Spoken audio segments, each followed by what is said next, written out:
Paramashivoham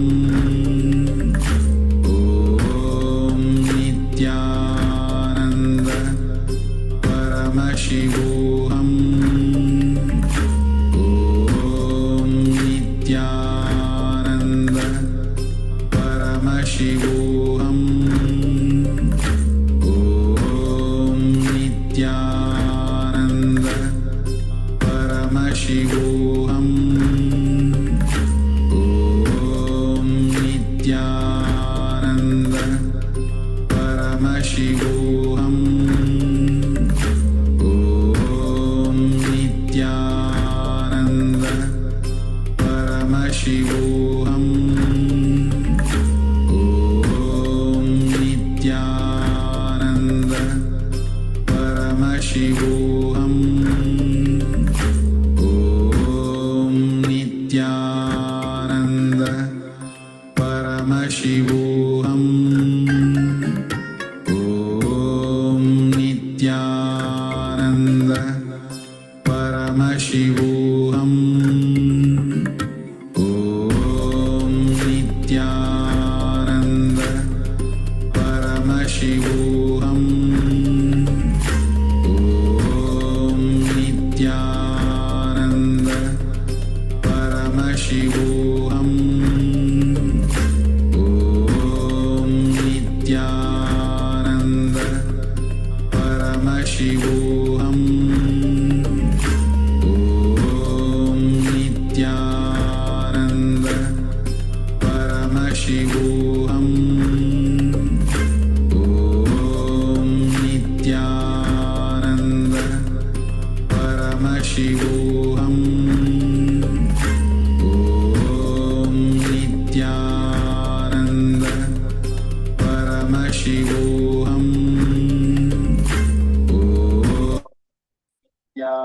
Nithyananda Paramashivoham.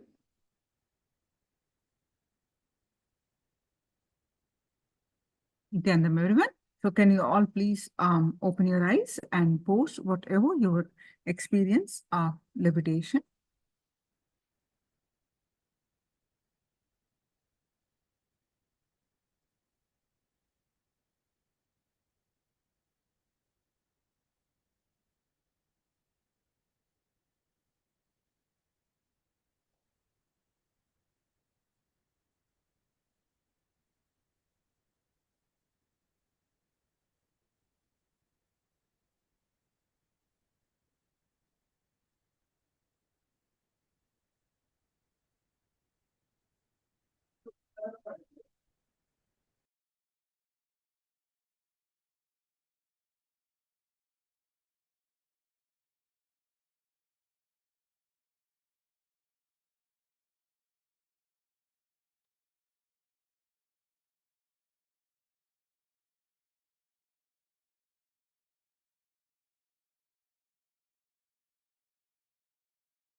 Felt a pushing and shaking in the legs. Felt light and want to fly. Wonderful. All right. So now let's move on to our next layer, which is mental body.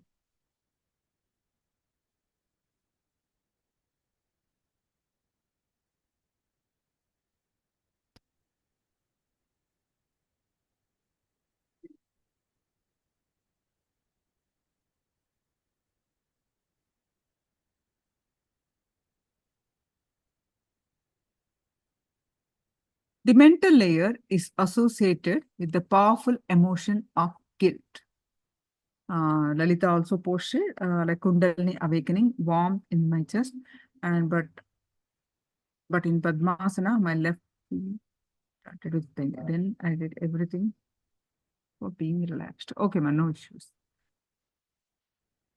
Guilt is associated with this mental layer. Thoughts are much more powerful than we think they are. We think our thoughts can, at the most, affect only us. For example, we may think that if we have negative thoughts, they can put only us into depression Or when we are happy, we feel a positive outlook in our thinking for some time. But we don't understand an important thing. Our thoughts do not affect just us, they affect everybody around us. In fact, our thoughts affect the whole world. We may not be able to believe this logically, but it is our collective thoughts that are responsible for every single incident happening in this universe. Nothing is an accident. Nothing happens randomly. Because we don't understand the science behind what is happening, we call them incidents or accidents or coincidences. For this, we need to clearly understand these deep yet fundamental truths about life, that we change the very way we look at life. First thing, all of our minds are not individual separate pieces of the universe. They are all one and the same. All our minds are interlinked. Not only interlinked, they directly affect each other. This is what I call collective consciousness. Your thoughts are as infectious as your cold. People may escape from your cold. It is not so infectious, but your thoughts are so infectious, much more than your cold is. If you catch a cold from someone, you might suffer physically for a few days and then got over it. But when you catch thoughts from people, not only you do suffer mentally, but the suffering is also forever. Similarly, anything that you think affects the people staying around you, it affects not only those who are staying closely around you, but everyone living on planet Earth. Your intellect might resist, saying, how can this be true? But the truth is, all of us are not different beings, are different minds. We are all totally interlinked, closely networked. Any of my thought can transform you. Any of your thoughts can touch me. We are not separate individuals. We are not an island. There is only one whole thing, collective consciousness. The second truth, that is the first truth. We are all interconnected. Our thoughts affect everyone, not only around, but the whole world. That's the first truth. The second truth is that you are not connected not only at the mental level, but even at the deeper conscious levels. The deeper you go, the deeper you are connected. We are all actually connected in the levels of all the 7 energy bodies. Now, in the physical layer, you, God, and I can be represented as 3 different points quite far from each other. Say 120 degrees away from one another. In the physical layer, the distance is so much. If you come little down to the pranic level, the distance is reduced. The 3 points come a little closer. If you come down deeper to the mental level, the distance between you and I is further reduced. And so the distance between you, God, and I. So when you travel deeper and deeper, and finally reach the nirvanic level, these 3 entities merge into one. Please be very clear that at the deep end of all these layers, that is in the nirvanic layer, God, you, and I are one. There is no distance between us. Let us go a little deeper into this truth. We all seem to be like different entities at the physical level, but what happens when you love someone intimately? His or her love and suffering affects you.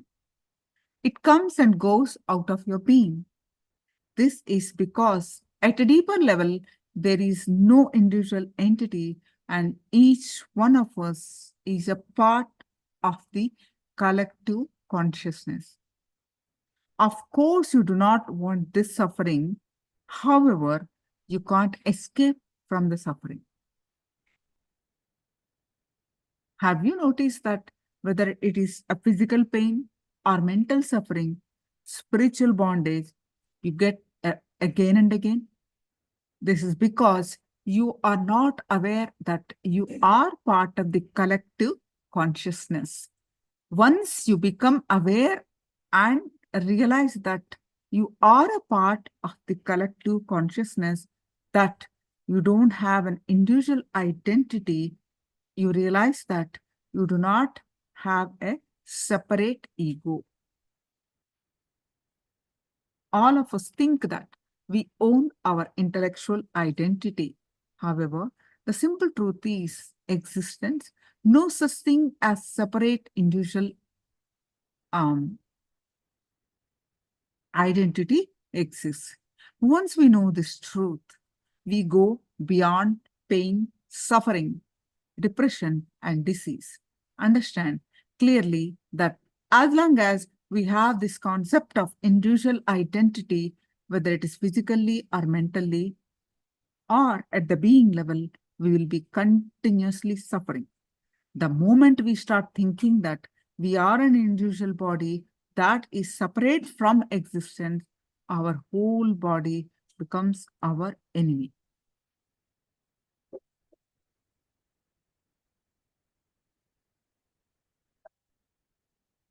You are a part, and everything is the whole. If you fall in tune with the whole behaves as your friend. The moment you start thinking, discriminating, or behaving with the whole in opposition, it starts acting like an enemy. Remember, the whole is not here to kill you or destroy you. The whole, the universe, is a hologram of which we are a part. Just as in hologram, every single part of the hologram, even if it is split, reflects the totality of that hologram. We too reflect the totality of the whole that is the universe.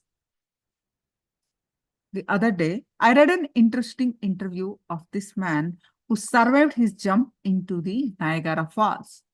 This being an unusual event and a very daring one. There were many journalists questioning him. If you have been to the Niagara Falls, you would know the depth of the fact that someone survived jumping down the Niagara Falls. I can't imagine someone surviving the Niagara Falls. When asked how he managed this unimaginable feat, the man replied beautifully, "When I jumped, I became part of the Niagara Hills. I felt like I was a part of it. I never felt that I was different from those falls." When we are in tune with the collective consciousness, when we become a part of the collective consciousness, nature is with us. Nature is our friend. Nature protects us, and nature will not harm us.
Now,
so because of this collective consciousness, the whole world affects is what we are learning, right? So today, science proves that one glass of water can become negative energy just by one man's 5 minutes of negative thoughts.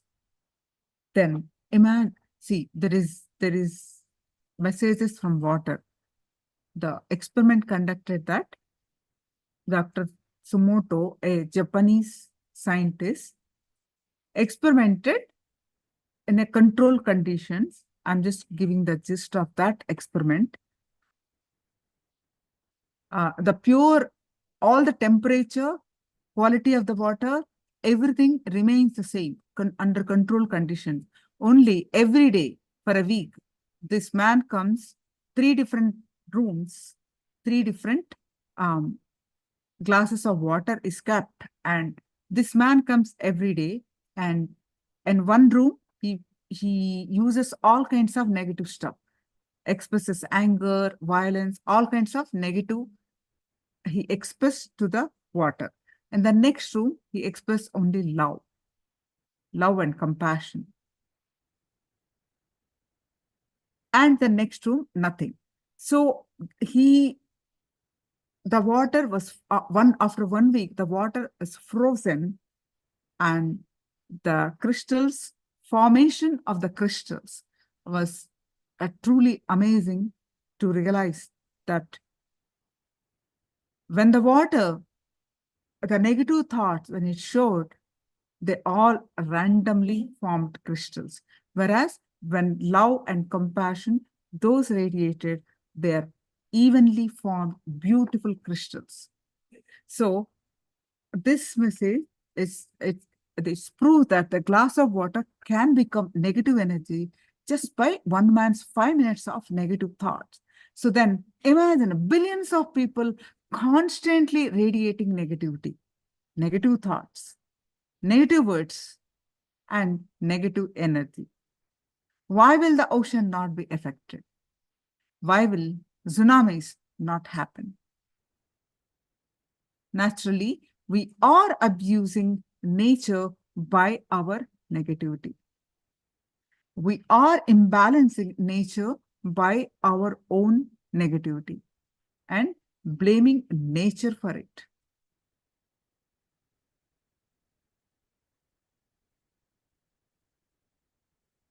A small story.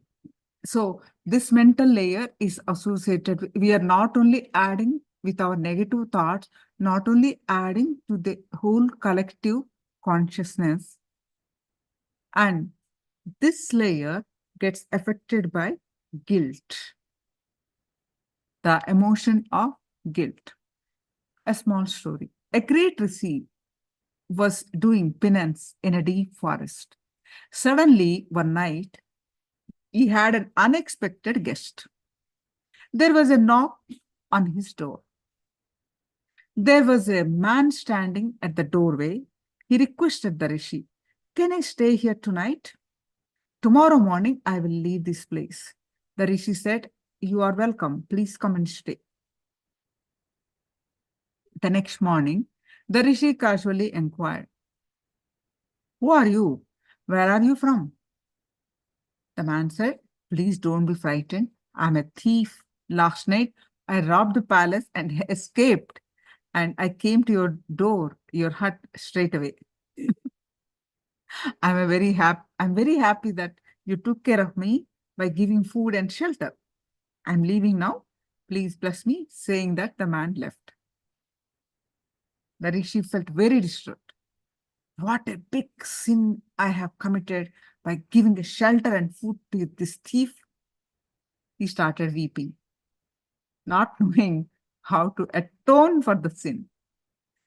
He wanted to wash away his sin. So he started praying, "Oh God, please forgive me. I don't know what I should do to remove this sin. I gave shelter and food to a thief for one full night. Please forgive me." He was weeping and wailing. Suddenly, he heard a voice from heaven. The voice was also weeping. He was surprised. He asked, "Who is it weeping?" From above, he heard a voice, "I am God. I am weeping." Surprised, the rishi asked, "Why are you weeping?" The god replied, "You gave shelter to thief one day. For one day, you think that that is a big sin. I am giving him food and shelter every day. Where will I go and wash my sin?" That is why I am weeping. So there is a beautiful thing to be understood from this story. The rishi had a strong idea that he is holier than the thief. He had more ego than compassion in him. His ego was shaken by God's message. All our guilt, all our rules, all our morality, and all our ideas of right and wrong are created only by these types of rishis and priests. Not all rishis, but these types of who think they are holier than others, that they are purer than others, they are greater than others. They created the rule and created guilt in you. According to me, guilt is the greatest sin. At least other sins will punish you after your death. Guilt will punish you when you are alive. Guilt that retards your growth and puts you into a vicious circle of misery and suffering is what society feeds on, what religion thrives on. It condemns all the basic emotions that humans have, instead of giving the technique to transform the base emotions into higher ones.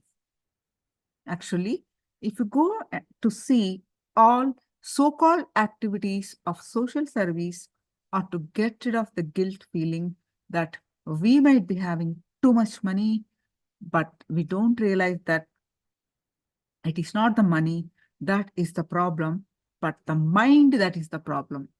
If the mind is not a problem, it will not matter how much money we have. Let us look at little deep into the guilt. What is the root cause of guilt? It is our idea about right and wrong. Our understanding about what is right and what is wrong. Only from that the guilt starts. What is right? What is wrong? Let's start analyzing. After all, what is the scale of measure, right or wrong? In Hinduism, Westernism is considered right. In Christianity, non-vegetarian is thought to be right. In Hinduism, you can marry only once. In Islam, you can marry several times. In Hinduism, you can't drink alcohol and liquor. In Christianity, Jesus himself consumed wine. So where is the scale of measure what is right and what is wrong? There is no scale. Please understand that morality should happen out of integrity, not out of guilt. Guilt is a wedge inserted into your inner space. It makes you schizophrenic. It makes you take on double standards. What do I mean by integrity? Being in the present moment and being only one, not many. Seeing the reality without the play of the mind.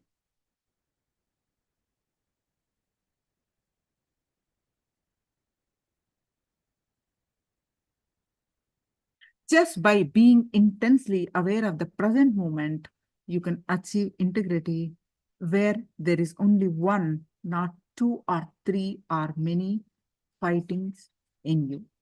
When you are aware, you will be one and moral. When you decide to stray from awareness, you will be many and immoral. Morality has to do with awareness, not with any other social rules. Now, let's enter into the meditation. It's a very different kind of meditation that we are going to do now.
But slowly, very slowly, consciously feel that your head is being pressed into your heart. So please listen to this meditation first, because it's totally different type of meditation. Just slowly, very slowly, consciously feel that your head is pressed inside your heart. Then clearly visualize that your head has gone into your heart region. Visualize that you are seeing through the heart. You are also breathing through the heart. There is no head. Okay, you're seeing, breathing everything from your heart. Head is gone into the heart. You're relating with the entire world through your heart. Your head is not there. There is just empty space above the neck. It's a very powerful, beautiful meditation. And let's get ready. Until all of you lose your head, you have to go on with this meditation.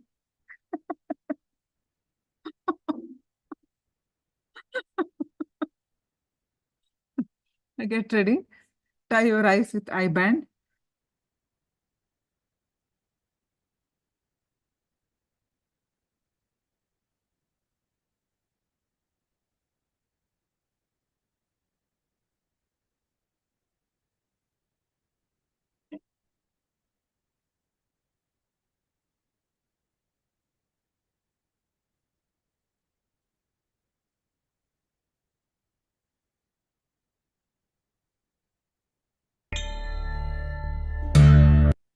So it will be a guided meditation.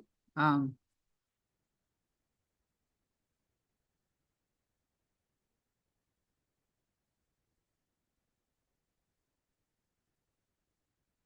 of you tie your eyes.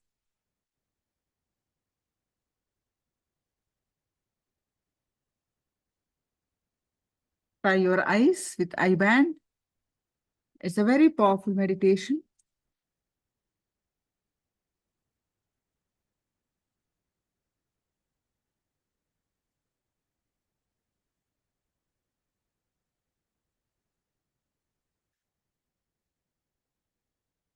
Slowly, very slowly and consciously feel that your head is being pressed inside your heart.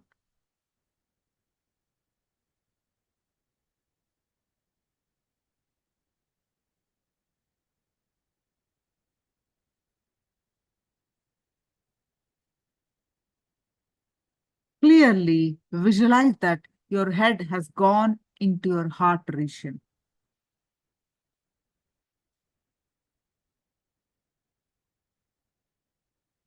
Visualize that you're seeing through the heart. You're also breathing through the heart.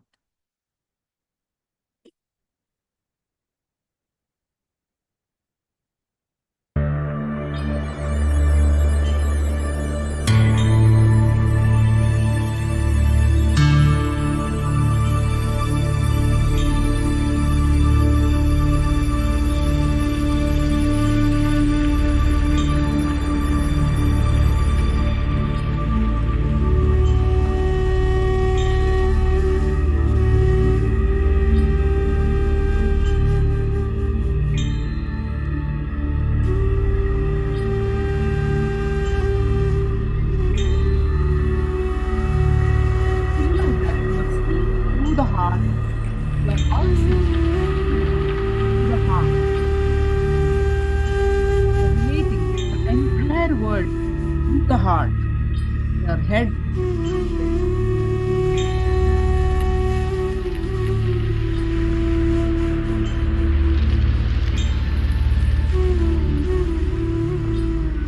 There is just an empty space above the neck.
without your head. See everything without your head. Smell without the head.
Now, you should learn how to move your hands without your head.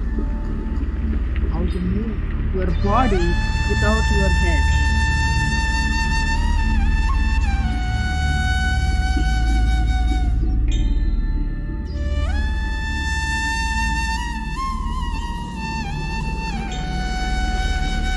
Now start moving your body.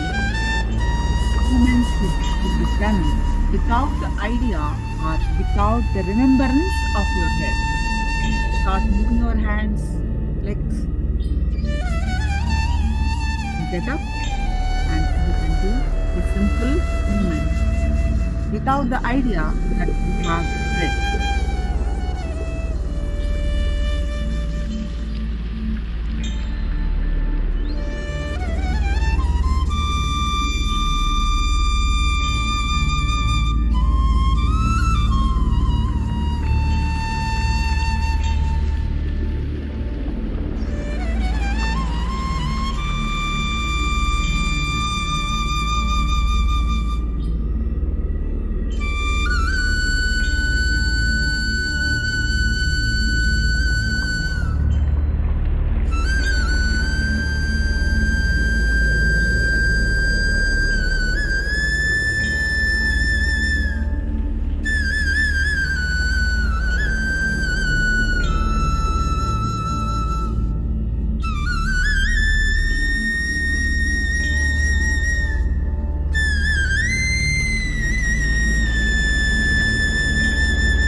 Done without the idea or without the remembrance of your head.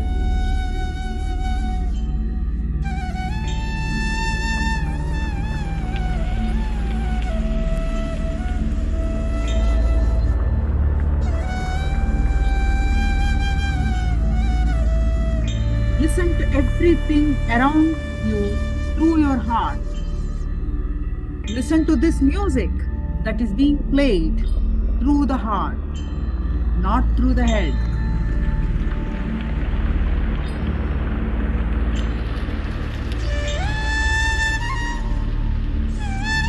Listen through the heart. See through the heart. Feel through the heart.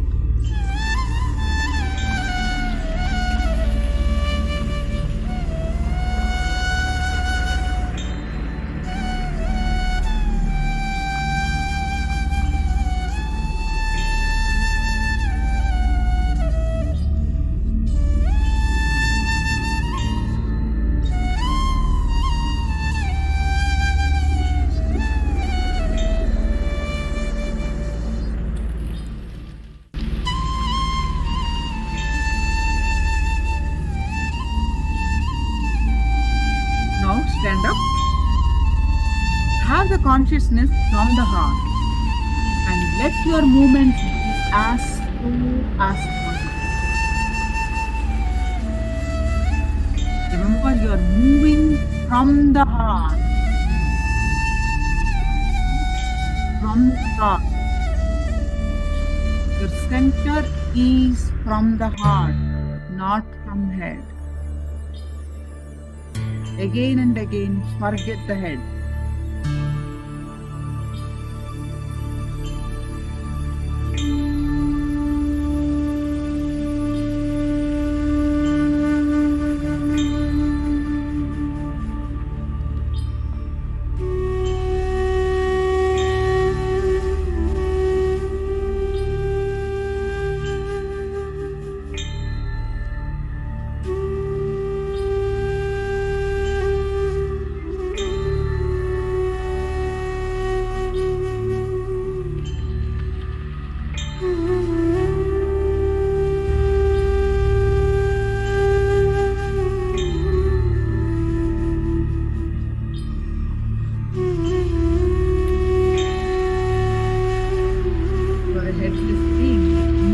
Only from the heart. Your headless being moving.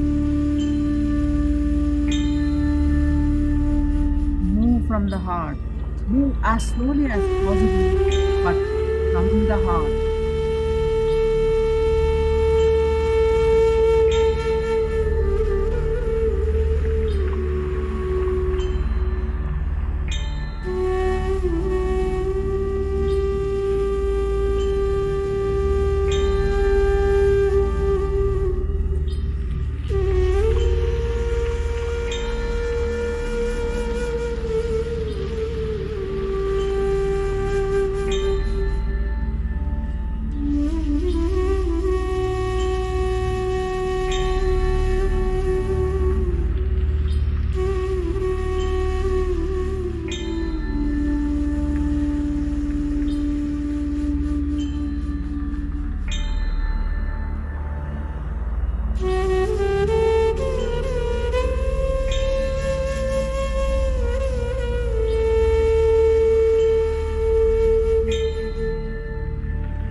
Stand in one place. There is no need to walk now. Increase the speed slowly by standing there itself. Remember to move from the heart, not from the head. Forget your head. Your headless being moving, standing at one place.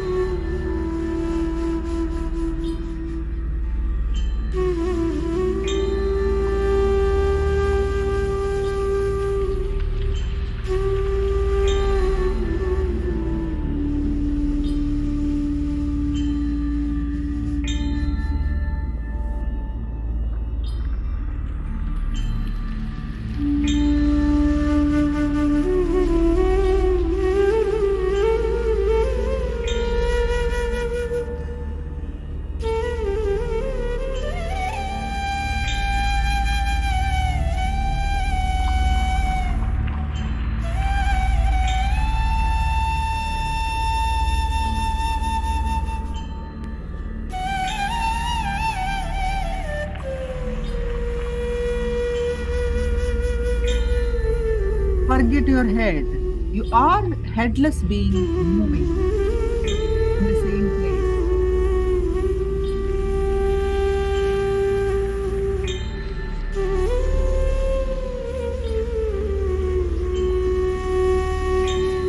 Slowly, slowly increase your pace. Increase your speed.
Stop. Sit down where you are. Sit down where you are. Just feel. Without the head. Just feel. Sit only with your heart.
Now, relax.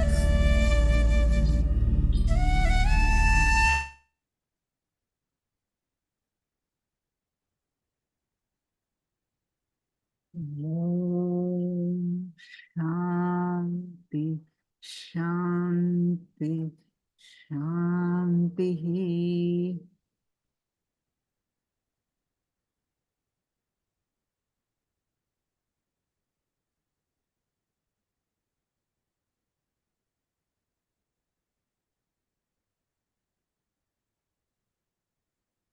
Slowly, slowly, you may open your eyes.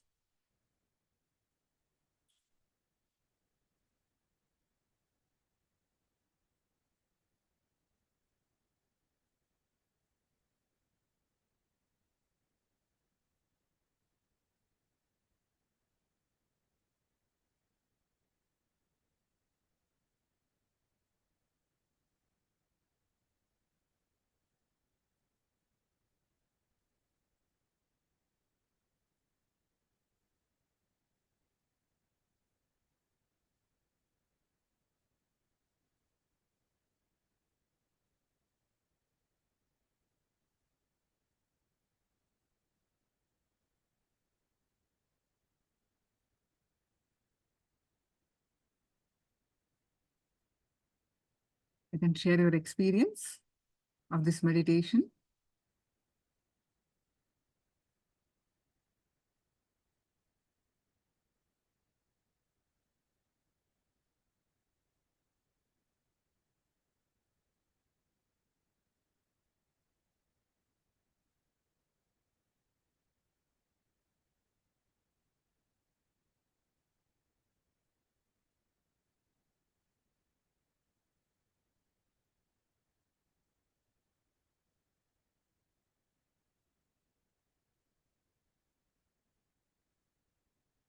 I felt Kundalini awakening warm in my chest, but in Padma, okay, this is previous one actually.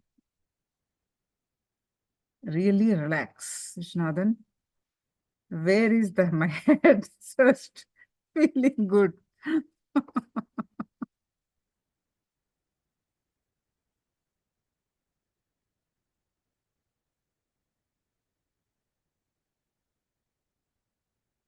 Two dimension, heavy body, empty space. Wonderful. Lalita posted, I felt a warmth breath. I felt my head inside my body and saw green. Was strange because I saw my head like is not me.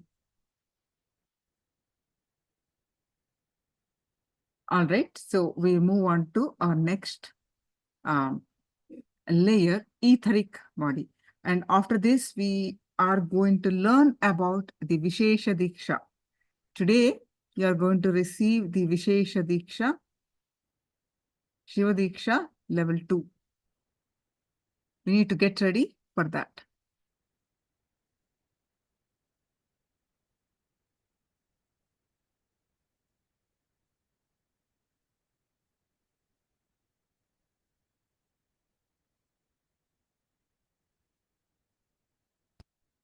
Etheric body. Etheric body is associated with mental pain and suffering. Etheric body is the space where the intense emotions are stored. Usually, all of our intense emotions are those of pain. You do not know any other intense emotion. If you know any other intense emotion, then you are a spiritual person.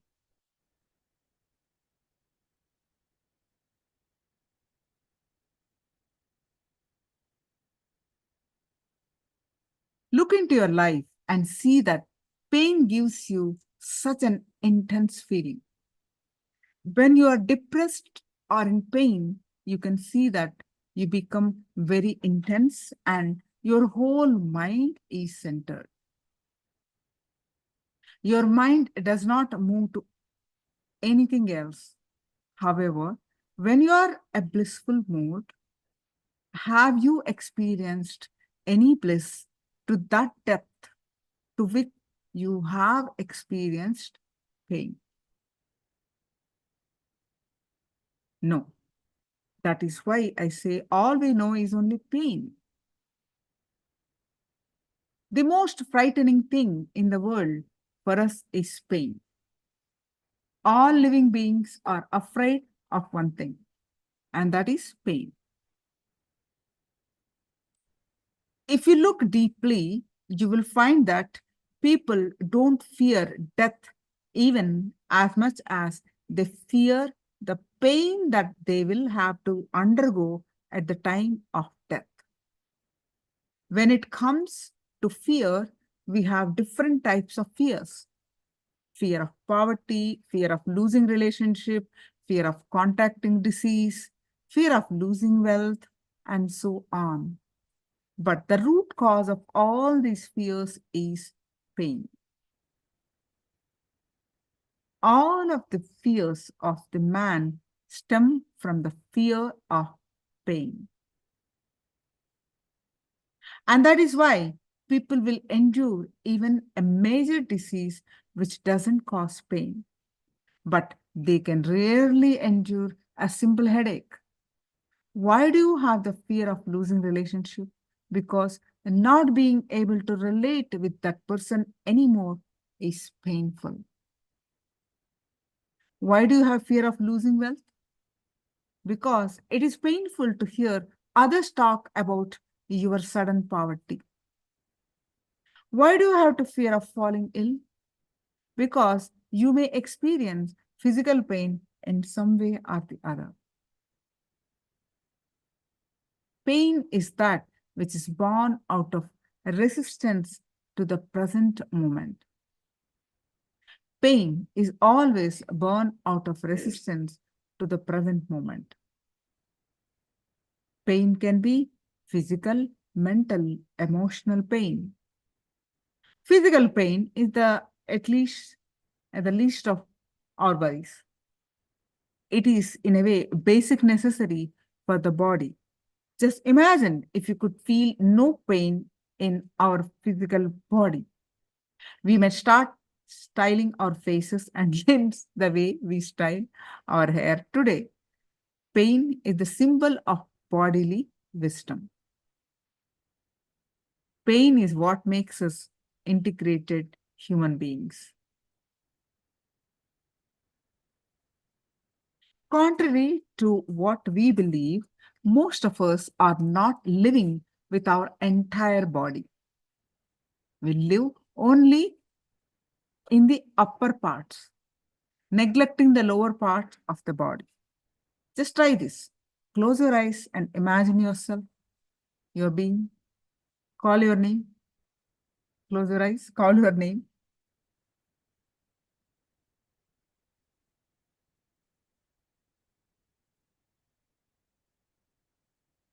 Which part of your body comes to your visualization first?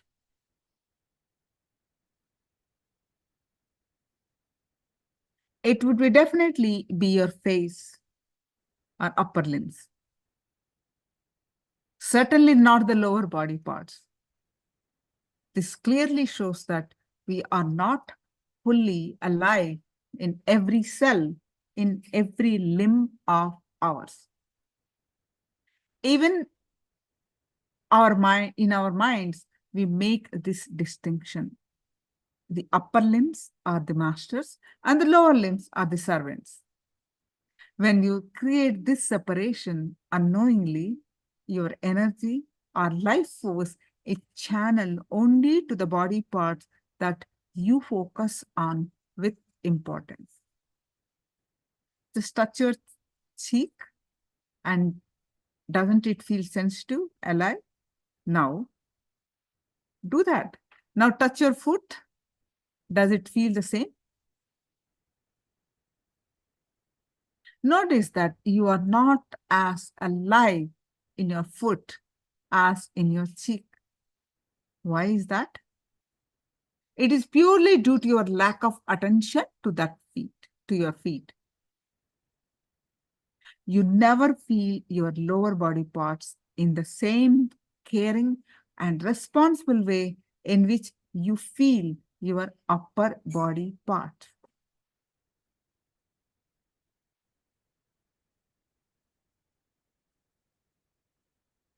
On the emotional and mental level, pain is usually the result of some form of judgment that is constantly going on inside you. Research reveals that emotional imbalance can deeply disrupt the physical body. For example, sexual repression can result in back pain, or the sense of shouldering too much responsibility can cause pain in the shoulders.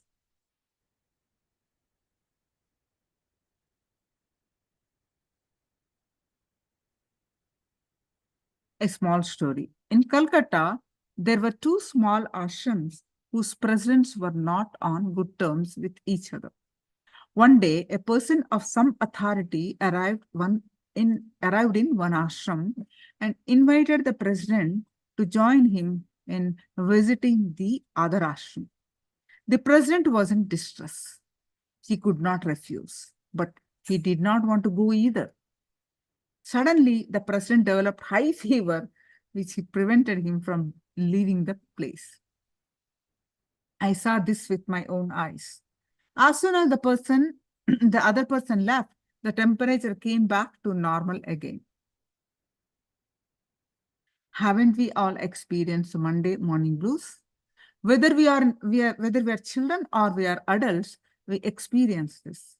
When we are children, we deeply bodily symptoms of illness when Monday arrives after a long weekend. When we are adults, although we don't openly express our feelings, we do feel unease at having to go to office on Monday mornings. So when the mind and body pull you in opposite directions, there is every chance that dis-ease happens in you.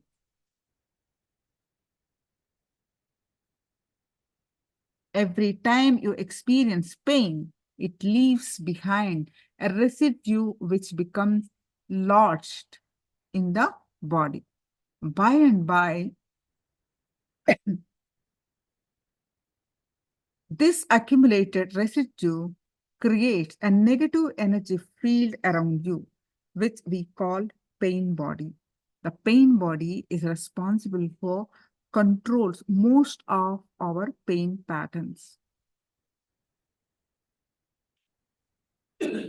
The other day, a handsome boy belonging to an Orthodox family was brought to our healing center. His complaint was sudden blindness. His parents were weeping and told me that the boy was in excellent health but had suddenly turned blind 1 week earlier. All medical tests revealed perfect vision, but he couldn't see.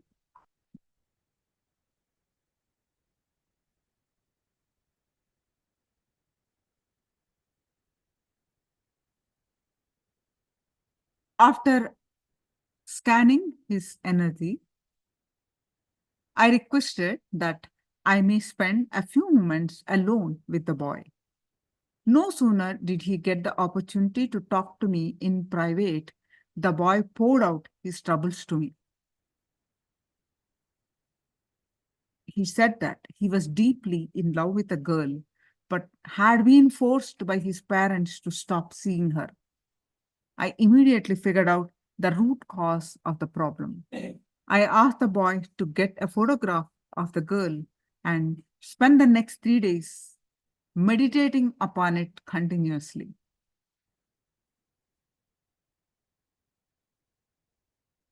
His parents was taken aback at this unconventional solution, that too from a spiritual man. But you will be amazed, the technique worked a wonder. In 3 days, the boy regained his vision perfectly. He was able to see like before. So how did this happen? See, when the boy was compelled not to see what he most wanted to see, his subconscious mind decided not to see anything at all. Just by the power of his intense thought, he became blind. His blindness was deeply psychological. Just imagine what a tremendous power the mind has over the senses.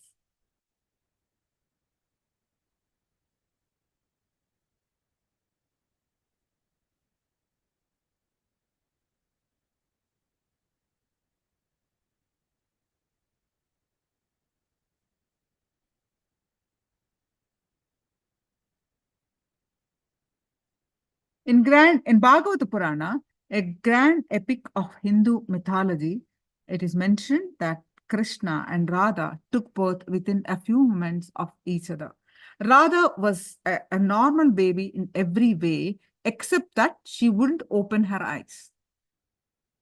A few days later, Radha's mother visited Krishna's house to see the baby Krishna.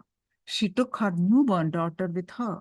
The moment Radha was brought in Krishna's presence, she opened her eyes and beheld Krishna before her.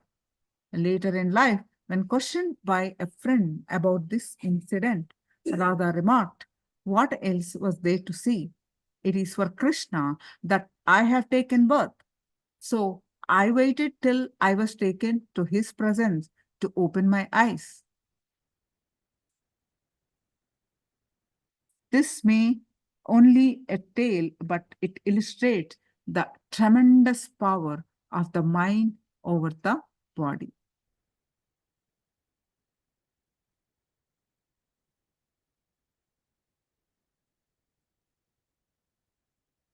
Actually, now please listen carefully.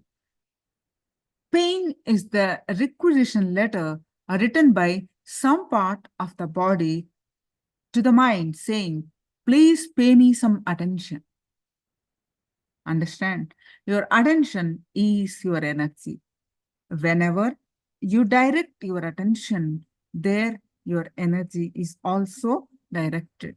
And in that direction, you witness growth. Actually, you invite pain upon yourself. Not many people will believe it. If they are told that they invite pain upon themselves, like honored guests into their household.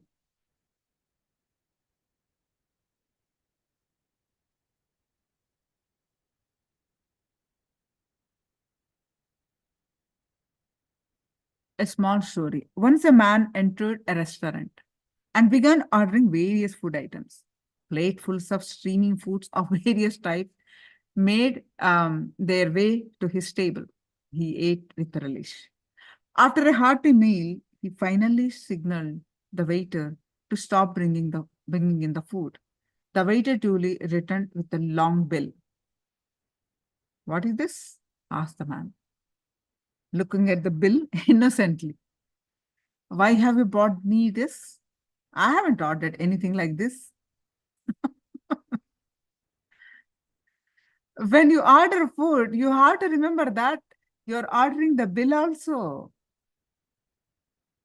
In the same way, we invite pain and disease upon ourselves with our immediate habits and stressful lifestyles, and then forgot all about it and complain later when the diseases takes its toll. So one more thing, all through we suffer because of our disease. We also enjoy it secretly in a way because it gets us attention from people.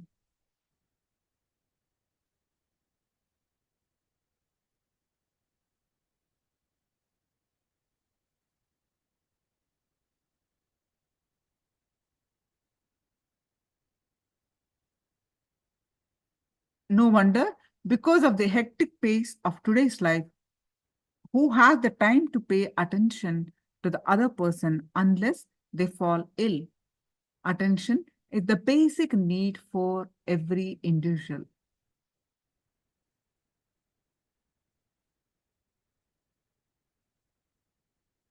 Now, let's listen from Swamiji a short clip about the etheric body.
Built. Thus, loss of organ has nothing to do with energy. So don't bother. And I want to answer one more problem here. People ask me that donating organs after death, will it anyway affect our rebirth or our journey, spiritual journey? No way it will affect. In 3 kshana, you leave the body. After that, whatever happens to body, you are no way connected to it. The Shraddha, all these last rites which we do also, not for that soul, for us. It's actually to heal our emotion and to cleanse ourselves, to disconnect ourselves emotionally. It's not for that soul, for our soul. Somebody is saying, thanks brother, the silence is more pleasing than talking to people. Silence makes me feel energetic. That's the reason I am telling you. Actually, it takes 2-3 days for people even to enjoy silence. We have become so insensitive in the society. We have lost the ability to enjoy the silence, ability to feel connected to silence. You feel in silence, you don't exist. You are losing your boundary. Big problem. That's why constantly either you nag yourself or you nag others. Nobel Prize in nagging. Anyhow, in 2-3 days you will start enjoying the silence.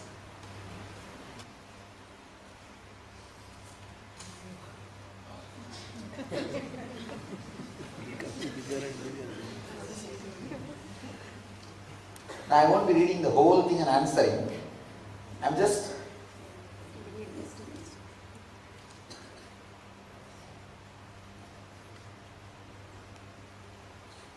actually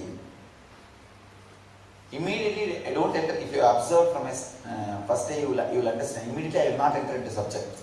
I'll just wait for 10 minutes so that your mind will settle down. Then I'll start the subject. It's just a method to settle your mind. Just now you went here and there and you would have grumbled about something and talking this, that, and your cell phone and all the things settling down. It takes some 10 minutes. The presence of the master is very powerful. It will just bring your TPS down, thoughts per second down. I'm just letting the presence work. Once your TPS is down, then I start talking what I want to talk. The next session is going to be about the subtle body, the etheric layer, fourth layer. It needs heightened awareness and intensity. Maybe you can just stand up and stretch your body before we enter into that, especially after food. Up, fully up. Fully stretch your hand, not off. Fully up, up, up, down. Fully, down, fully. Now half of the people are not bending. Bend down. Then up, up, up, fully. Up, down. What about these volunteers? They are not doing. Up. After food is let it be completely digested. Up, up. Before I say people stand up. Up, fully. Just 2 jump. 3 more.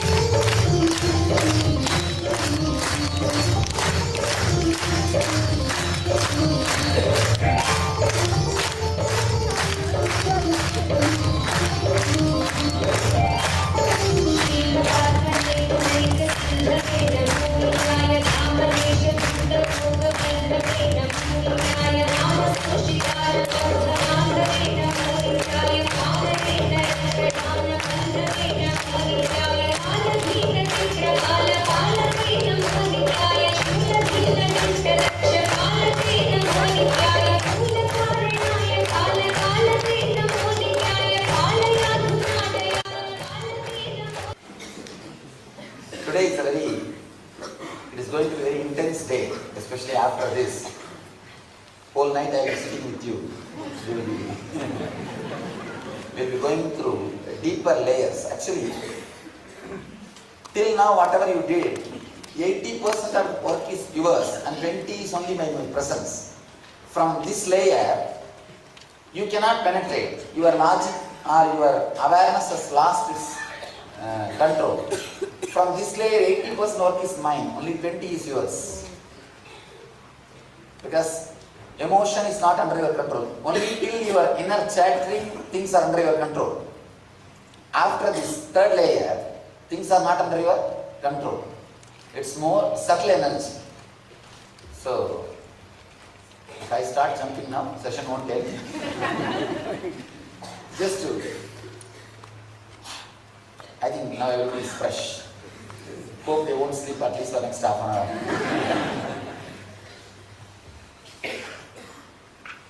One important thing you need to know about this layer.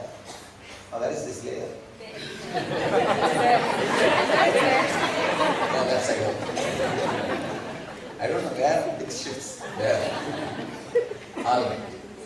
Important problem about this layer, see, in the physical body, samskaras, only if you again and again live them. Again and again do the same thing. Those samskaras will get strengthened.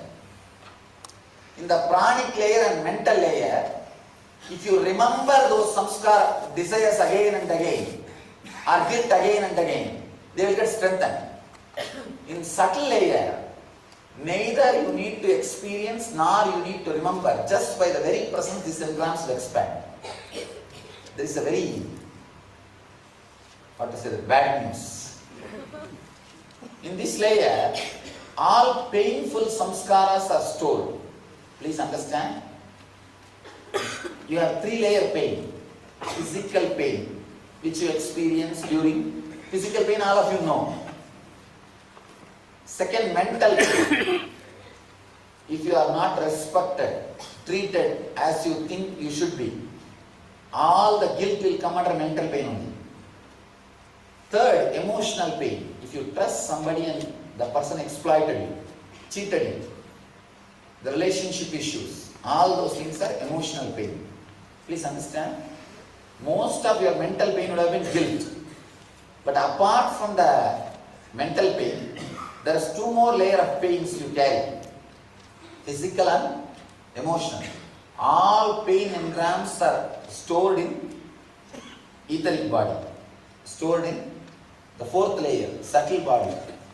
One important thing, again I want to remind, in this layer, the samskaras will expand by itself. You neither need to go through the experience, nor need to remember them. See, for example, physical body. What are the engrams? Chronic fatigue. The more you sleep, the engram will get more strengthened. If you break the pattern of sleeping, the engram will lose its power. Second thing, pranic and mental, desire and guilt. Only if you remember them again and again, that engram will get strengthened. If you don't remember at all a particular desire for 2 years, it will have completely lost its power over you. So only if you remember, they will have power. But with the pain, the etheric body, neither you need to remember, nor you need to go through the experience to expand the number of engrams, the strength of the engrams over you. That's let me give you a simple explanation. Maybe that can give you some understanding about this pain engrams. A very beautiful movie, Hollywood movie, just a year ago they released it. What the Bleep Do We Know? Any of you saw that movie? Oh, very wonderful movie. And there's one more movie, the same producers released, Down the Rabbit Hole. It's really... Any of you saw the movie The Myth? The Myth. I'm appearing 5 minutes in that movie.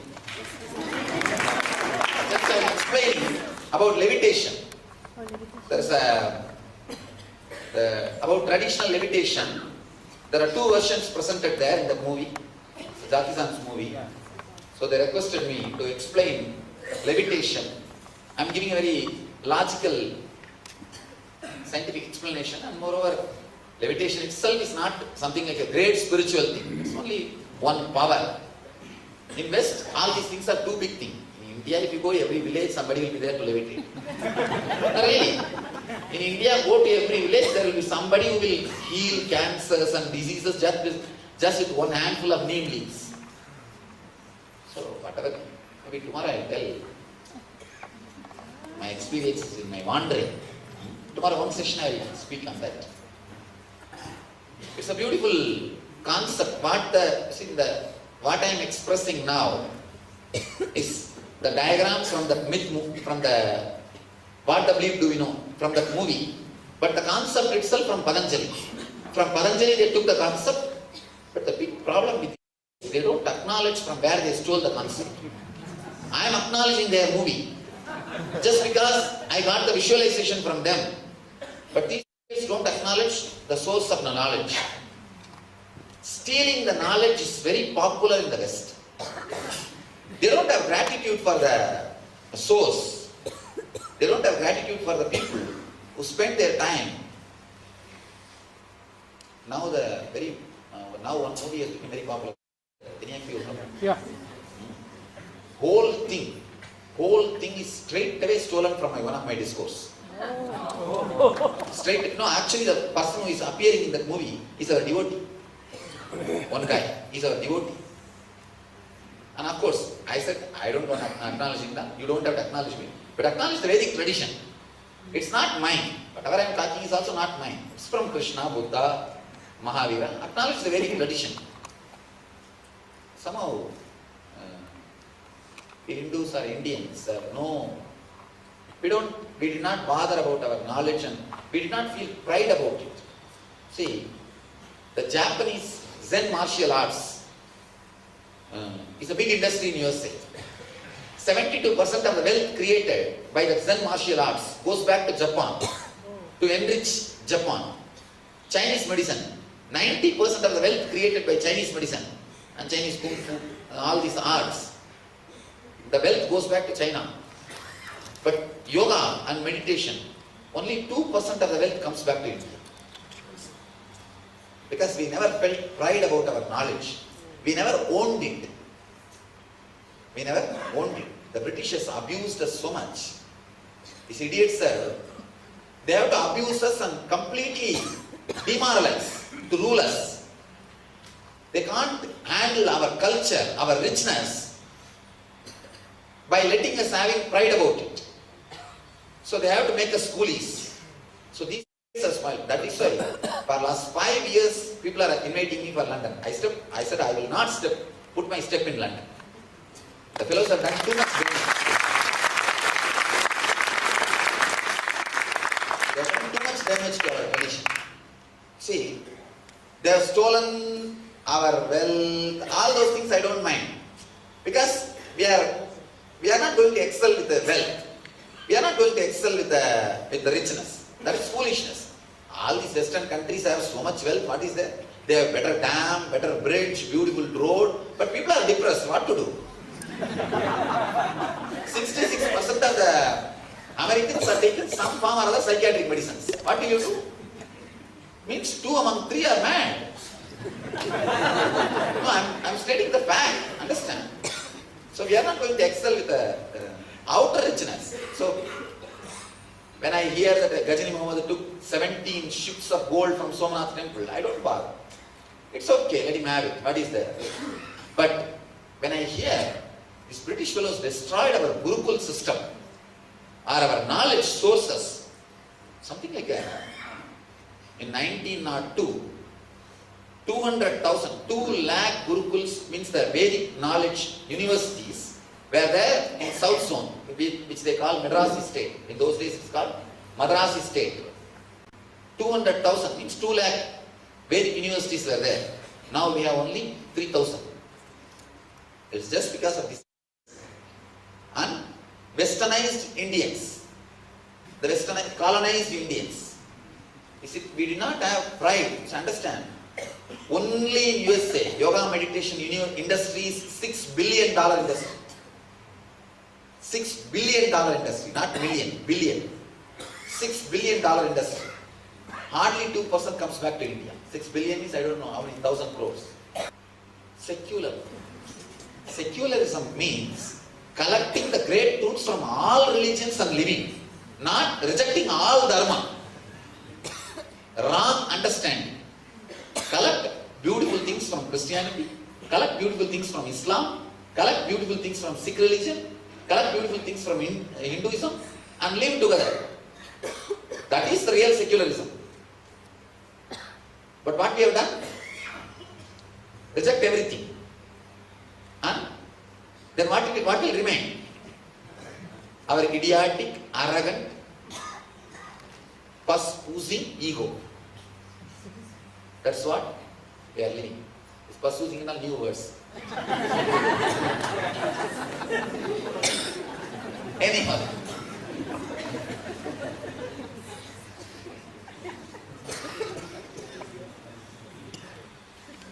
We have so much to contribute to the humanity. That's why.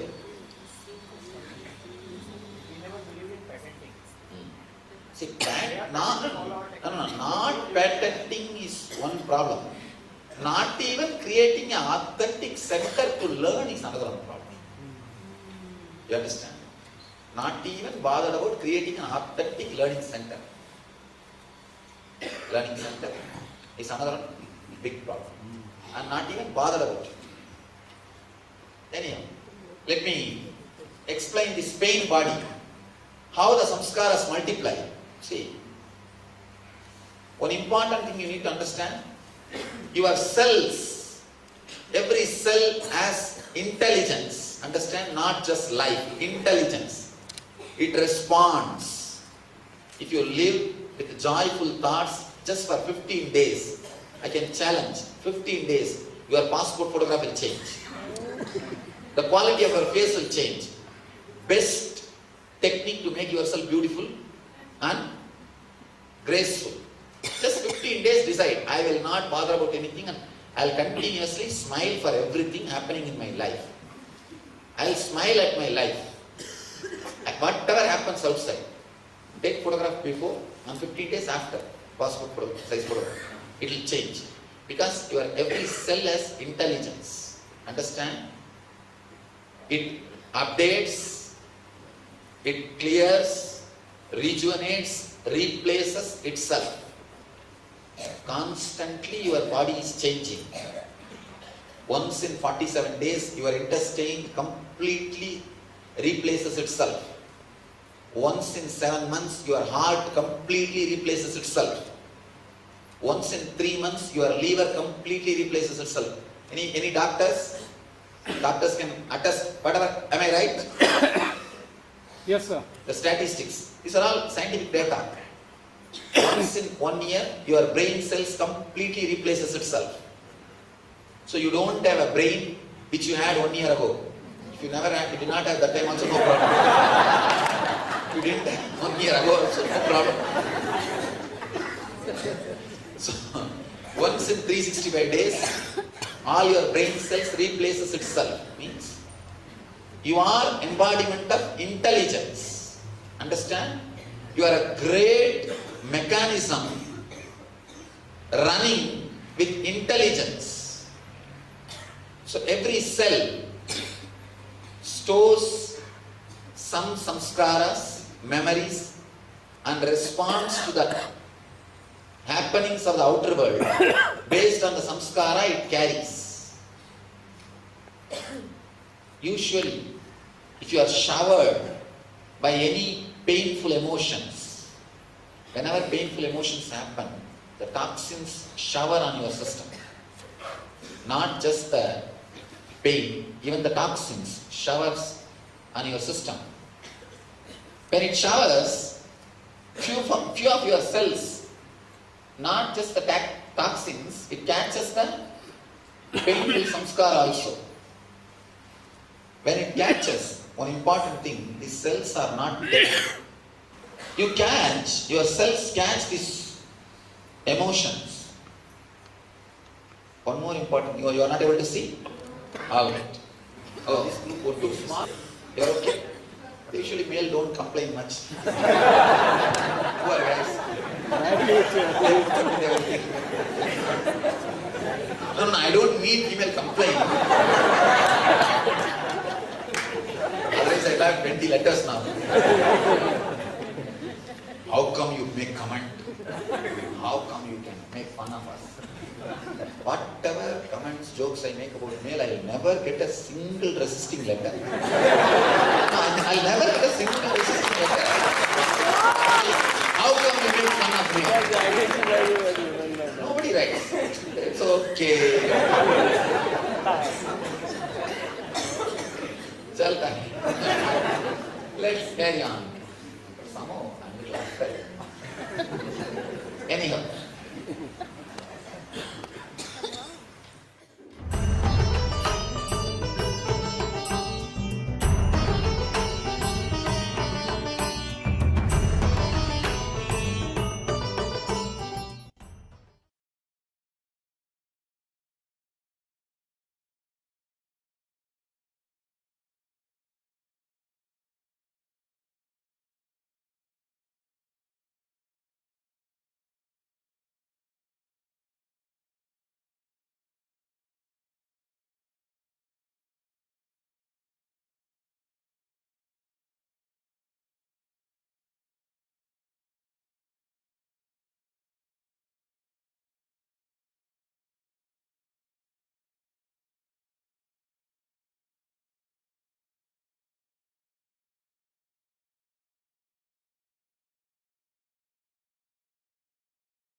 joy. Enjoying these taboo things. This tabloid thing is the worst thing done to the human beings, humanity. Always human beings have a secret joy to know about others' sex life or others' violence. Whatever these guys can't do, if somebody else does, they enjoy it. It's called pen prostitution. That's the right word. Trying to read and listen and enjoy the others' things. Try to avoid. Because the more and more you accumulate this kind of samskaras, this body will create deeper and deeper disease and depression in you. This layer is responsible for depression. If you are taking medication for depression, understand? When I say something, I am responsible. Just work on this one meditation for 10 days. I can promise you will see the depression medication. The need for depression medication disappears. Doctors themselves will tell. Usually I don't interfere in medication. Because legally I can't interfere.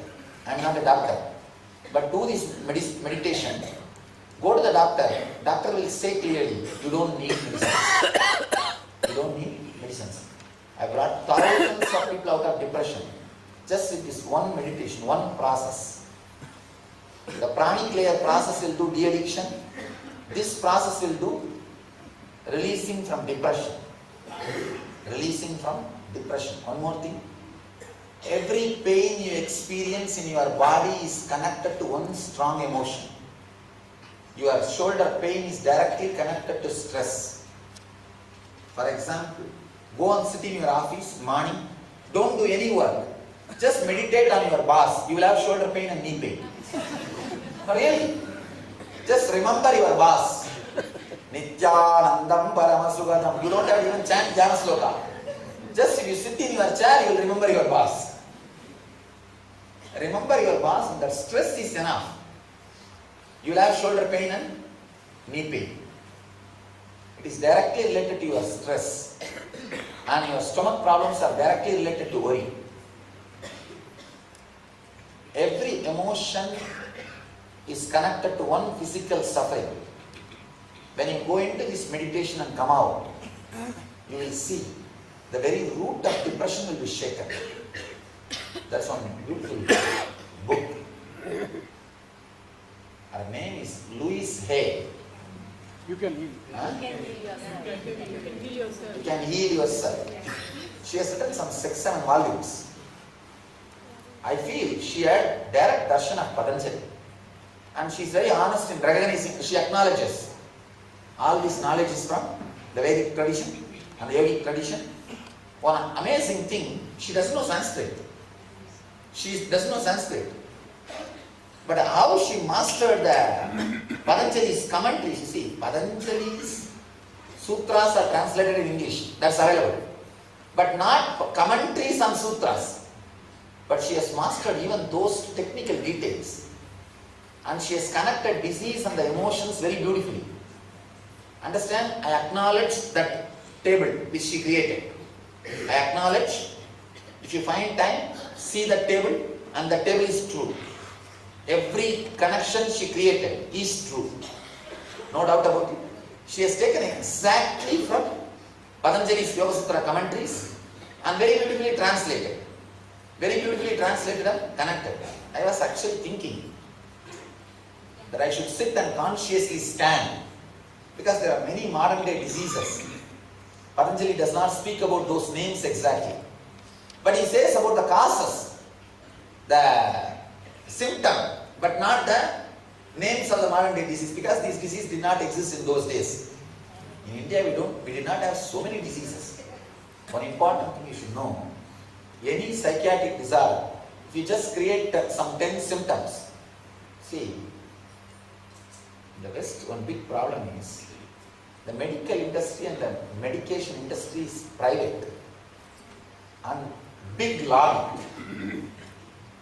I can't talk all these things boldly in USA. You guys are blessed. I am talking all these things boldly. Learn. Whatever I am saying is true. But I don't talk all this in USA. Big problem. No, you don't know. But whatever I am saying is true, catch and try to save yourself. One more thing, all the guys who are living in the city, you are living in USA. Don't think you are living in India. Save yourself. Too much of advertisement for food and medication. Too much. How you know? In the TV you will see advertisement. If you have constant irritation, some 10 symptoms. If you have once in a while stomach trouble, the 10 symptoms will be such, anybody will fall in one symptom. It will be very broad. Then you may be having this disease. Please find out. Call your doctor immediately for help. See, if they are saying about 10 symptoms, and if you feel connected to one symptom, next day itself you will start thinking, I have this problem. What about the other 9 symptoms? I think I should attract. You will attract. You will create it. Other day I was reading an article. Any psychiatric disorder, create an understanding, study about it, and get the symptoms and publish. You will see 20% of the country is suffering in that disorder. Means what? Whenever people hear about some symptom, they try to feel connected. I think I have that. No, you see, yesterday I had irritation. Last 10 days I'm continuously irritated. I think I have that disorder. The moment you conclude you have that disorder, what do? You attract all other symptoms. All other symptoms and start creating the problem.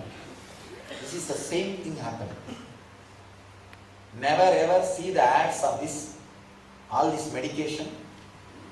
See, have a regular medical checkup. That's perfectly alright. Nothing wrong. But constantly sitting and brooding over. I think I have that symptom. I think I have that symptom. Then naturally what will happen? You are meditating on that symptom. What will happen? You will attract. You will bring that symptom to you. You will attract it. All these difficulties, problems are because of this 4th layer engrams. 4th layer engrams. Deep emotion. Too much of engrams in etheric layer. Maybe later on I will talk a little more detail about the advertisement for food. You see, if you drive in Indian highways, the moment you see a temple tower, you know one village is coming.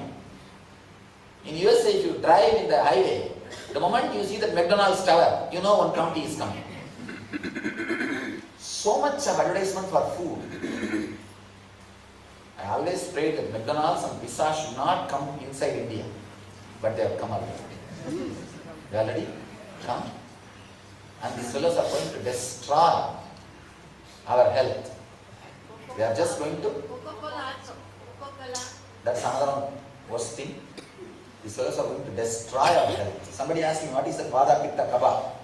It's 3 different energies. You asked the question. It's 3 different energies which balances your system and runs. Vada is directly related to your verbalization. Pitta is related to your visualization. That's why they say, I think Pitta has gone into his head if he is not able to visualize properly. Pitta is related to visualization. Kapha is related to the center energy flowing, balance, connecting the visualization and verbalization. If these 3 energies are imbalanced, you will have diseases. So these 2 days, they have not done anything except different visualizations. With this, if your Pitta is getting awakened, means it's getting clean. Don't take anasin, metasin, all these nonsensical sins which you are constantly seeing in the TV. It is actually sin. That's why anasin, metasin. And relax. Try to live. Reduce the chemical intake. Try to reduce the chemical intake as much as possible. It will do so much good for you. See, some serious diseases like heart problems, serious problems like really big problems which you can't handle by mind. At that time, take medication because you abuse too much.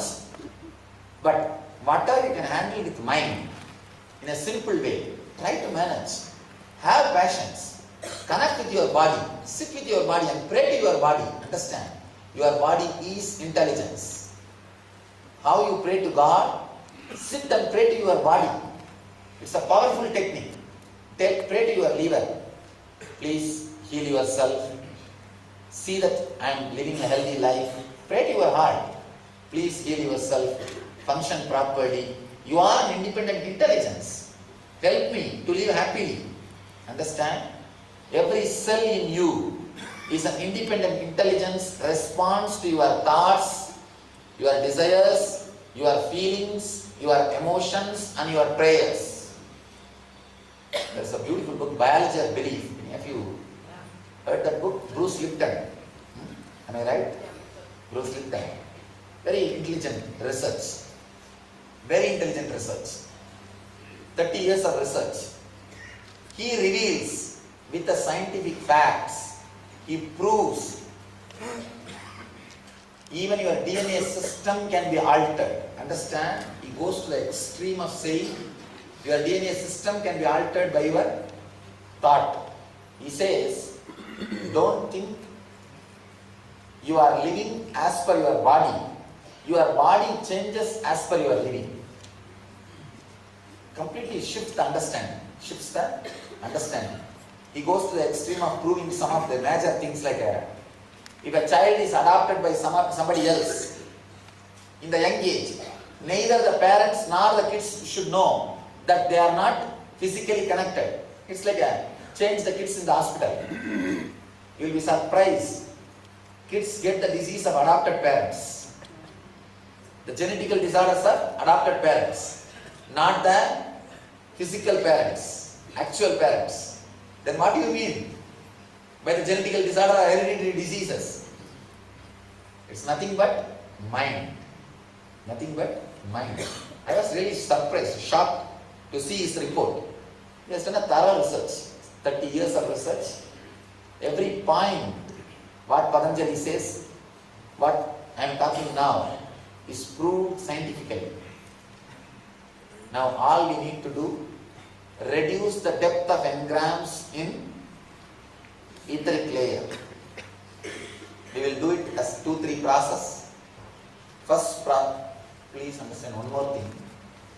Many of the statements which I am talking, saying, I am not giving scientific references.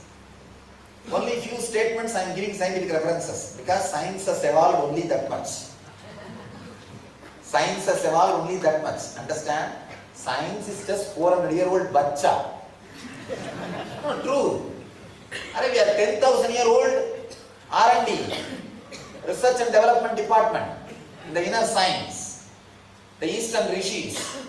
These fellows are just 400-year-old bachas. Just because media is under their control, don't think they are more authentic than us.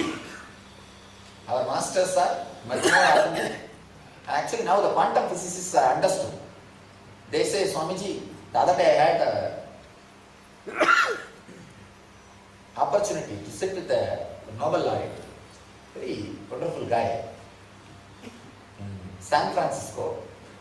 He invented the laser maser.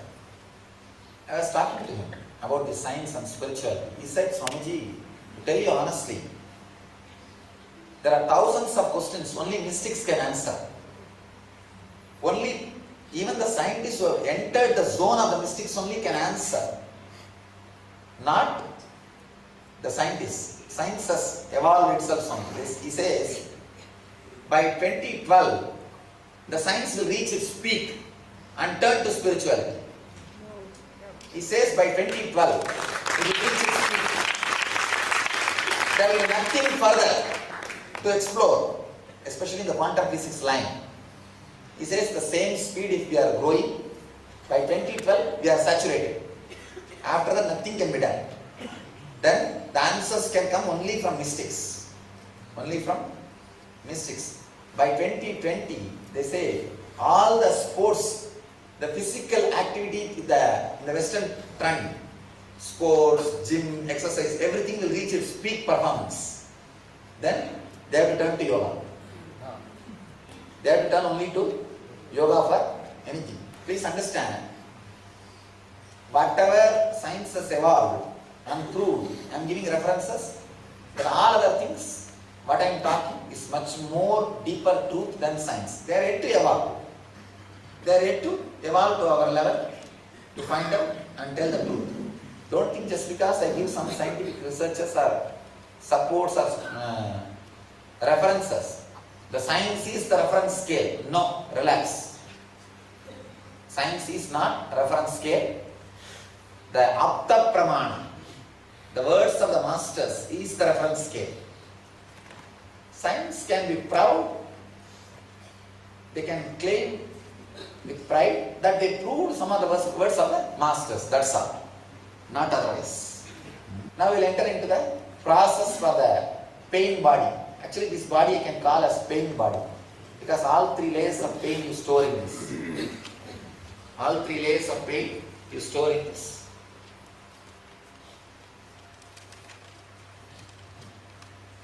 First, physical pain. Remember all the pains you went through in your life.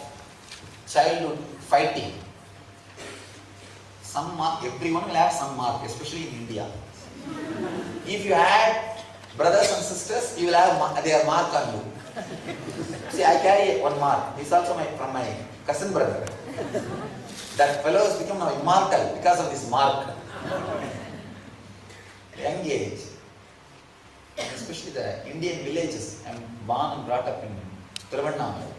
Those days it was a village. Now it has become town. Those days it was a village. In the houses they use big heavy vessels. Nowadays the vessels have become very light. Those days the vessels will be very heavy. The fellow just took and had a ball. Bowling on me. You will carry a mark. Start from that pains. Bring every pain back to life. If you had some surgery and had a pain, bring that same intense pain to life. If you had some disease, even if the pain is not there now, even if you are healed now, please do not forget. You may not have the pain now. If you had even once in your life, bring it back to life. Understand? When you open up and bring that back pain, can you write later on? Can you drop your paper, pen, everything? When you bring that pain into your conscious layer now, in the presence of the master, it will become completely burnt away. First day I was telling you, exposing your film. That is what now we are going to do.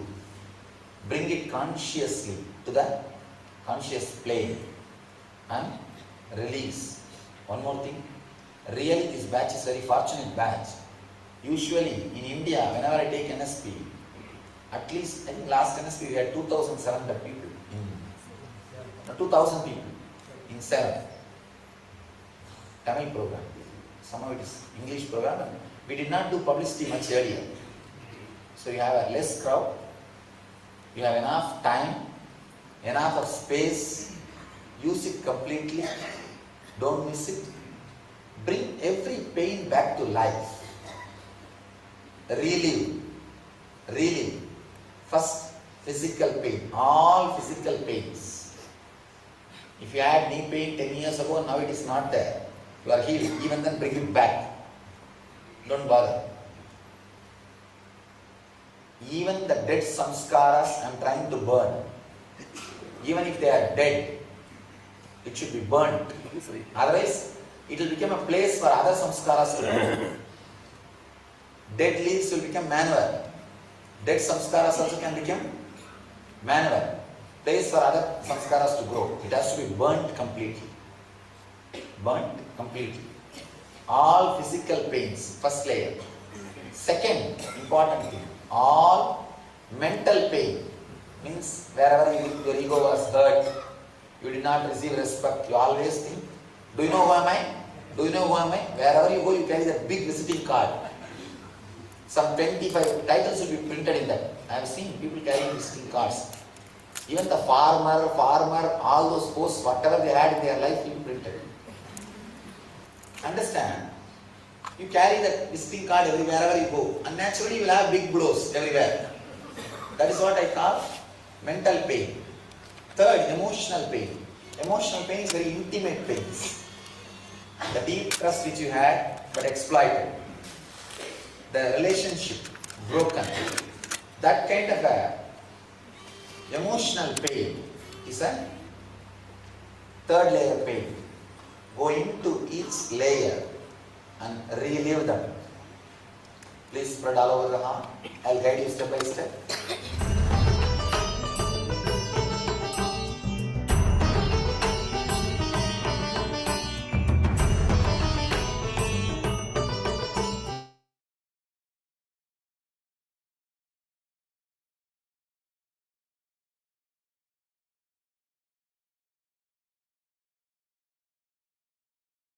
Now let's do the etheric body meditation. All of you, please get ready to do the etheric body meditation.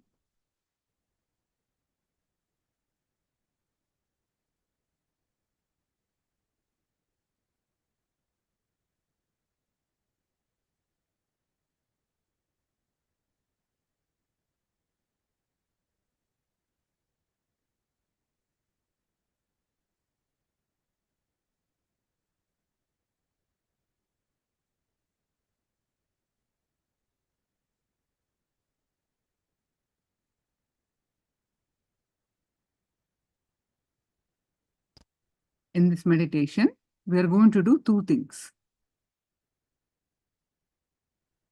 with full awareness.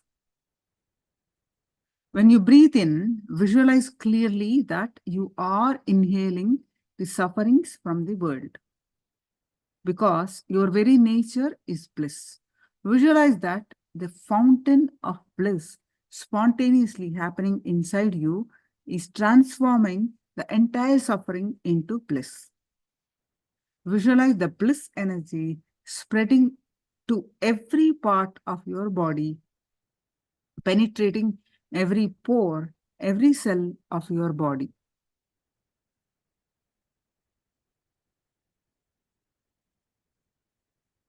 So when you breathe out, visualize the bliss energy from inside you just radiating out to the world. You're inhaling all the sufferings. When you breathe in, visualize clearly that you are inhaling the suffering from the world, and as your nature is very bliss, visualize that the fountain of bliss spontaneously happening inside you is transforming the entire suffering into bliss. Then this bliss energy spreading every part of your body, penetrating every pore and every cell of your body. While you breathe out, visualize the bliss energy from inside you just radiating out to the world. Very deeply visualize that you are breathing in darkness and breathing out gold light. You are taking darkness in, breathing gold out. Visualize not only your pain, but the whole world's pain and suffering in the column, in the color black, and take it in.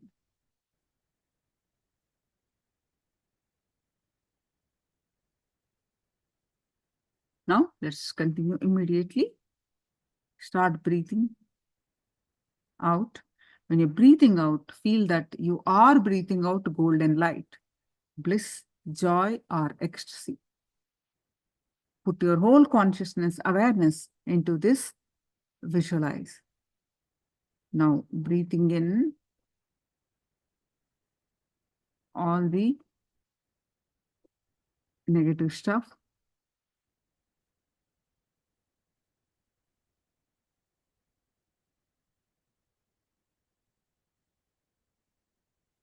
Breathing in, visualize clearly that you are inhaling and the suffering from the world.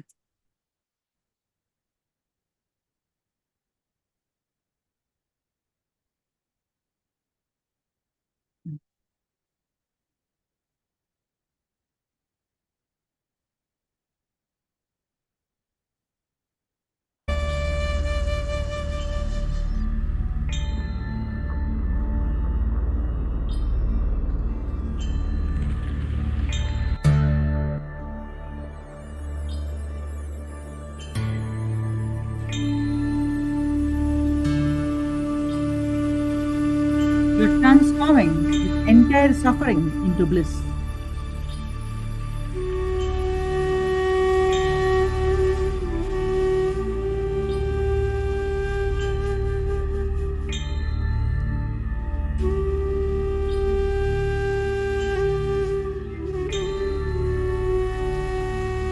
Visualize the bliss energy spreading every part of your body.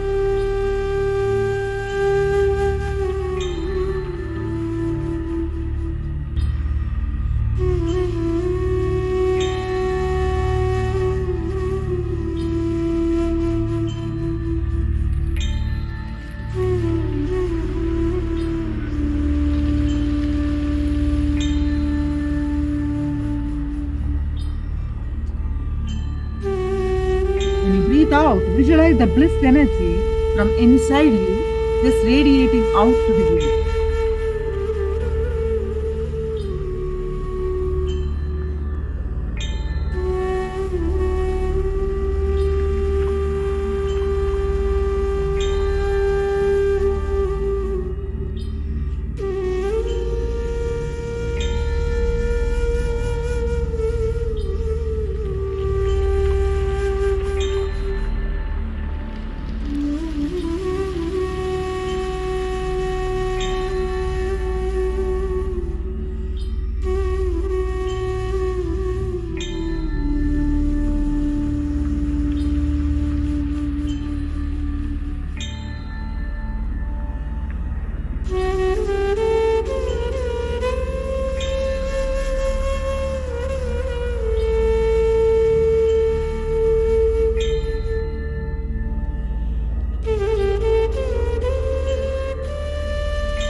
Now relax.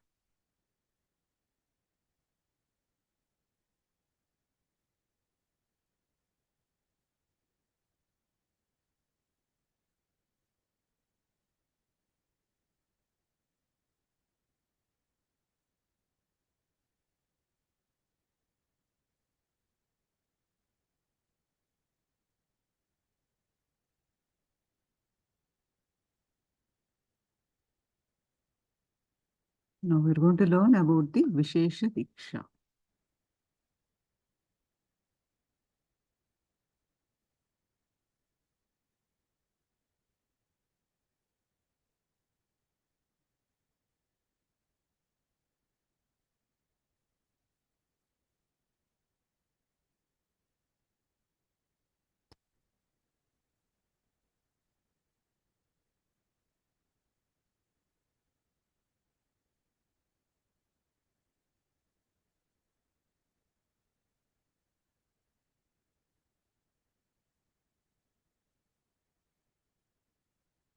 Vishesha Diksha is the second level initiation that bestows the right to offer prayer and gratitude through personal puja to Guru, through Guru Paduka, and Paramashiva through Atmalinga.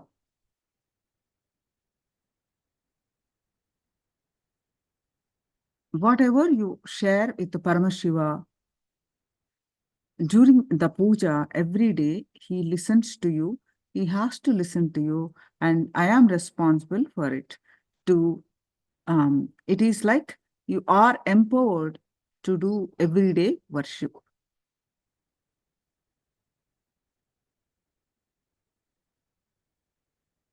Vishesha Diksha is giving you a super consciousness breakthrough, where the Guru removes the old life from disciple and replaces it with the Shiva Atma. That means the Paramashiva's consciousness.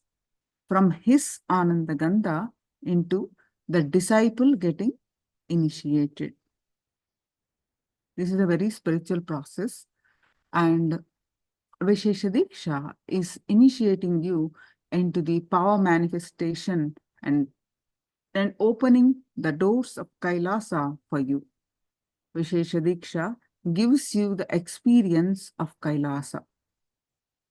The Spatika, you will entitled to receive the Atmalinga, which is made of crystal, the solidified crystal, which is called Spatika in Sanskrit. That Spatika is nothing but the space of KAILASA. It's just made into a physical matter and given to you as Atmalinga. Why? What is Vishesha Diksha? Is to live a stress-free life, power manifesting life, having direct access to KAILASA and personal connection with Paramashiva. Vishesha Diksha is the best. Receiving Atmalinga and doing puja every day is literally awakening your consciousness, connecting yourself with Paramashiva. Every day, connecting with Paramashiva is such an ultimate thing. Puja is the time-tested, foolproof, ultimate stress-busting methodology. Vishesha Diksha and everyday puja gives you life of bliss, ecstasy, powerfulness, and the life of oneness, and ultimately Paramashivoham. The importance of Vishesha Diksha. It directly opens your personal connection with Paramashiva and KAILASA space. You are initiated into all the power manifestation signs. You have personal intimate version of Paramashiva, Atmalinga for yourself. Unimaginable benefits, health, spiritual. Everything starts with this initiation. Performing Nithya Puja after receiving the Vishesha Diksha is such a personal, direct enlightenment process. It will make you manifest ultimate powers. Nithya Puja cleanses your whole system, detox your body, ripes your consciousness, and makes your consciousness open up in your system. Swamiji started this from November 2015, started giving the Vishesha Diksha initiation. The Vishesha Diksha Vidhi is from Somasambhu Paddhati from the Agamas. The Guru should throw flowers, invoke on with the mantra Astraya Humfat at the disciple's chest and imagine in the heart of the disciple the globe-shaped Supreme Spirit of extreme effulgence inhabiting the subtle body. So basically, according to the Somasambhu Paddhati, I'll explain to you briefly.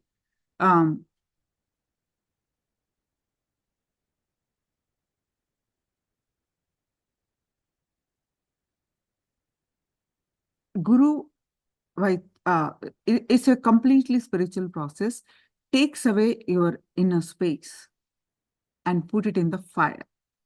There is a fire ritual that is happening, already started actually. You put it in the fire.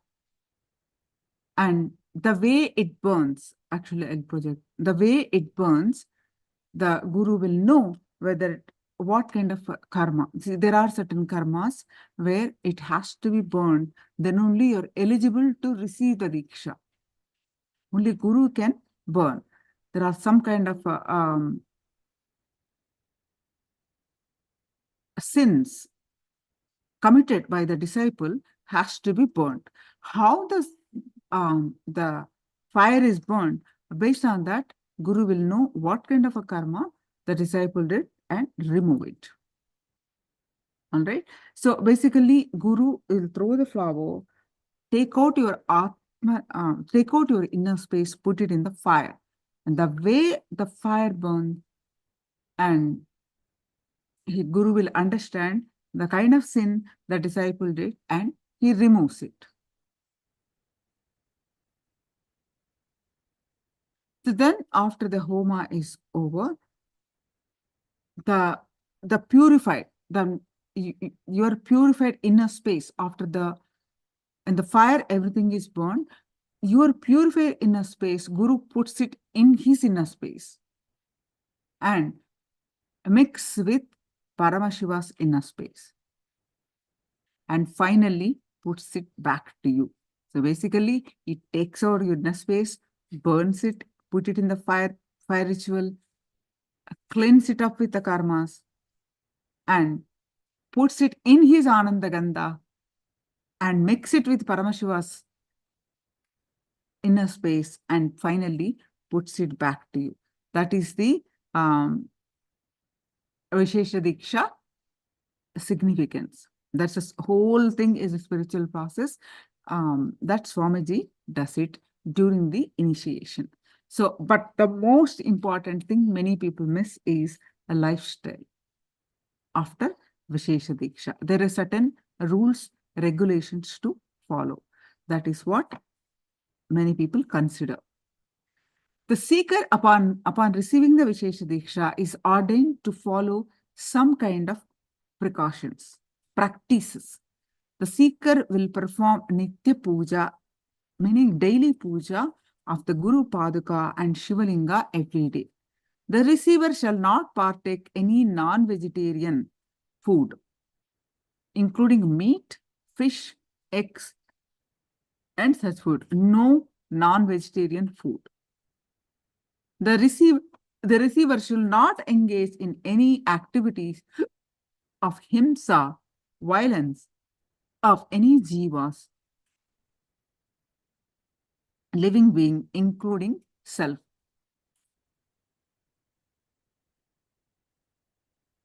The puja videos are available online. You can use them and start doing the puja, and within few days, you'll be able to get that. So maintain vegetarian diet means again it described clearly: no animal meat, no fish, no egg, no mushroom. Allowed to have Vegetarian food, no restrictions on onion, garlic, dairy products in Agamas.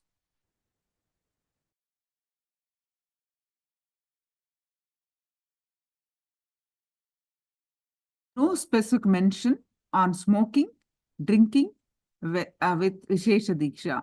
So no restrictions on that. That does not mean that we are encouraging to go ahead and smoke and drink. It is not mentioned, that's all. That time maybe it is not there for Paramashiva to mention. If by mistake you eat without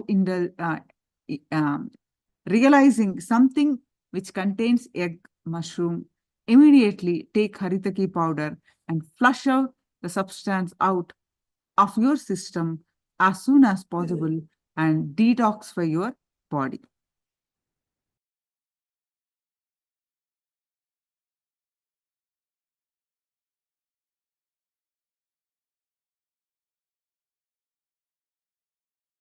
The initiated disciple should not abuse Paramashiva, do's and don'ts.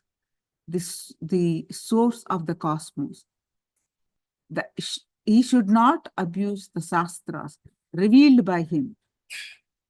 He should not abuse the Guru, the Acharya, and Shiva Sadhaka. The co-seekers also he should not abuse. He should not cross the shadow of the Shivalinga. And the rest all applicable to Adinam, where Chandikeshwara is worshipped. Chandikeshwara is accountant of Paramashiva. He is worshipped in the Adinam. So whatever you offer to Chandikeshwara, you should not partake. That is applicable to Adinams. Exemption given by Paramashiva for the puja for those children who are initiated into Yajnopavita and below the age of 16 are exempted. For ignorant people, for old people, for women, for kings, for sick. These needs to be instructed to be followed as much as possible. But exemptions given because Paramashiva knows the problems of these people.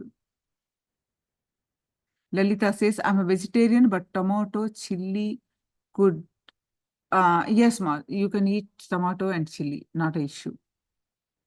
Wine, there is no restriction, no? It's not mentioned, so you can have it.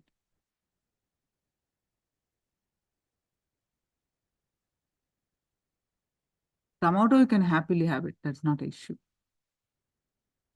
Okay, so now, any questions to let me know? You want to take Vishesha Diksha, you need to quit non-vegetarian food and you need to be committed to worshipping the puja every day.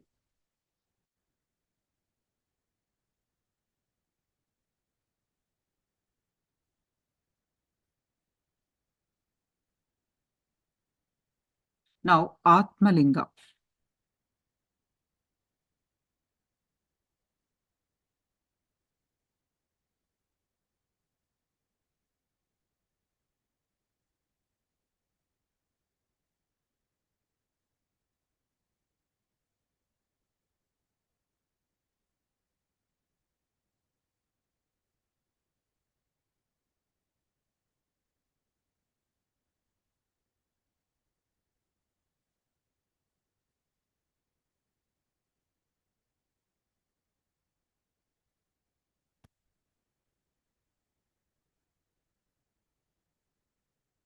Atmalinga, literally, cosmos is ultimately formless, but to give you a form of the universe, it is the linga.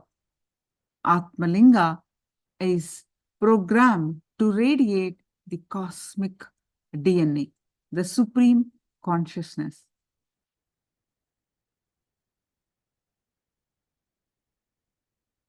Atmalinga is specially energized to keep your Kundalini energy high and to make the enlightenment happen in you. Atmalinga is an embodiment of Paramashiva, Parashakti, and Guru. The Spatika Linga, that means the crystal linga, represents the pure consciousness of Paramashiva. And on the top, there is a Sri Chakra carved on the top of the linga that represents Devi.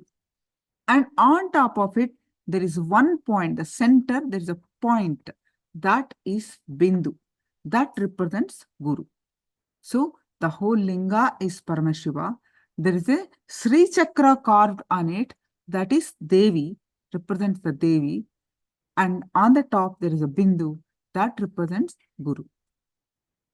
Atmalinga embodies oneness. Atmalinga does not need any rule, no lifestyle change, no prerequisite, no ritual. It is a pure gift to you, representing you to have been initiated into oneness. If someone of you want to take initiation into worshipping this deity every day, then you can take Vishesha Diksha. Otherwise also you can take Atmalinga, but you are not entitled to worship. Atmalinga, an initiation into Leela Dhyana. Leela Dhyana is meditating and thinking about Swamiji, the Guru. In Hindu tradition, there is a concept called of having your own deity, my own version of Paramashiva. Atmalinga means he is just my version. Nobody else is allowed. That is the beauty of Hinduism. Atmalinga, an initiation into Leela Dhyana. You can have your own version of Paramashiva through this Atmalinga. When you go to temple, you cannot feel he is your own. The Archavatara, the temple deity, is for all. So, you can have your own deity with whom you talk whole day and night. How many of you have that habit, talking to Swamiji photograph? If not, start right away. Practicing the presence of Guru in our lives. Start talking to Atmamurti, Swamiji's photograph. Bhagavata acknowledges this process as a very powerful spiritual practice. That having your own version of the Guru or God and relating is a very powerful process. It is called a Leela Dhyana, literally living with him.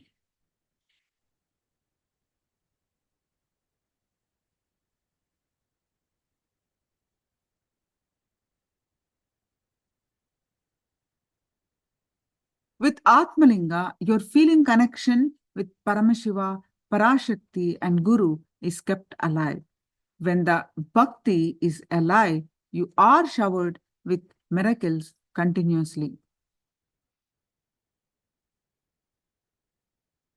The Atmalinga Pramana is Vidhina Pujita Alinge Yenaham Bhakti Bhavataha Tasmai Dadami. Salokya Mala Bhaya Manyata Janaha. Bhagavan Paramashiva says, to him who with devotion worships me properly in a linga, I will grant a dwelling in my abode, which is unattainable by others. He who worships me in the king of yantras, Shankara, Sri Chakra, inscribed on the linga, will attain to cross the crores and crores of benefits of worshipping worshipping the Sri Chakra.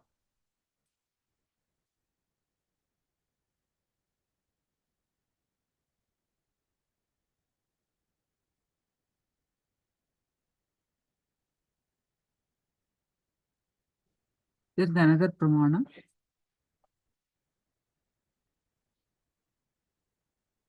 Ramayana is the Atma Pramana. Lord Sri Rama at Rameshwaram. Ramayana says in Treta Yuga, Lord Sri Rama was in the jungle. Ravan, the Asura king who ruled Lanka at that time, kidnapped Sita, the wife of Sri Rama. To get her back and free the people of Lanka from the demon king, Sri Rama performed puja for Lord Shiva, and the stotras made Lord Shiva contented. Lord Shiva appeared before Lord Rama. Shiva blessed him that, Lord, if you are satisfied with me, please stay here so that everyone else can pray to you on this sacred land. So, as per the request of Sri Rama, Lord Shiva turned into a lingam into that spot, which is now famous temple of Rameshwaram. The Rameshwaram temple is one of the 12 Jyotirlingas temples of India. So, beings who have received linga from Shiva directly are Sri Adi Shankaracharya, Sri Trignyana Sambandar Swamigal, Sri Kamakshi Ambal made her own Atmalinga. In Kanchipuram, Sri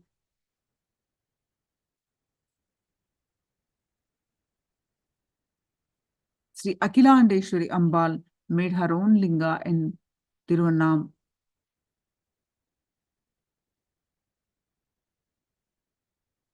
Vinayagar has one linga in his right hand. Tirujnana Sambandar Swami has 5 personal lingas for himself in the temple. Nobody does puja. They keep puja materials for Subramanya Swami to do the puja every day. Then all of us, disciples of Swamiji, are receiving the Atmalingas.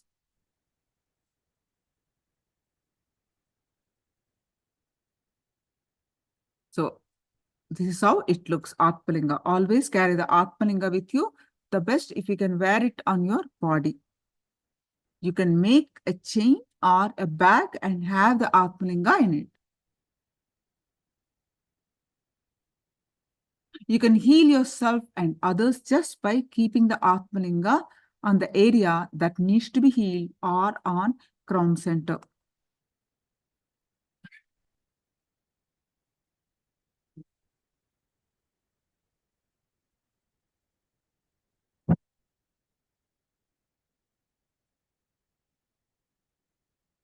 Any questions? Please do post.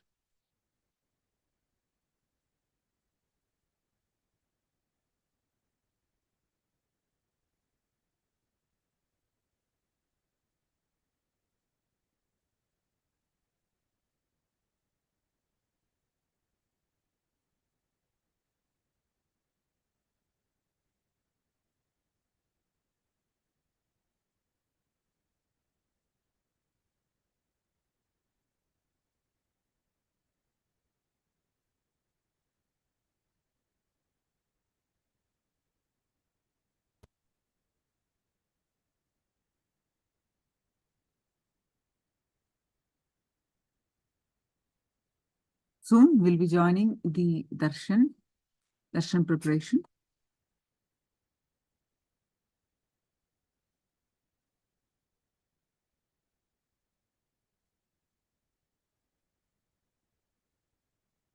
Right now, Atmalinga, you will get it in Adi Kailash. The otherwise, you need to get it from someone who is coming from here. What is needed to make Atmalinga? There is nothing like you make Atmalinga. Sometimes you can pick up a stone where a similar looking stone where Swamiji will bless you to act as an Atmalinga. It is made of spatika, meaning the solidified ice.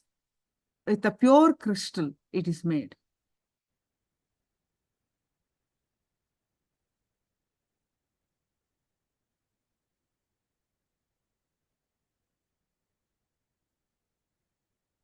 We'll be joining the darshan preparation soon.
I have an Atmalingam from India, but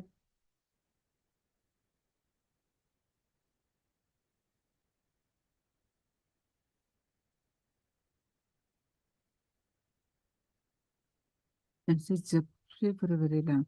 It is for lifetime, ma. It is not like a long time.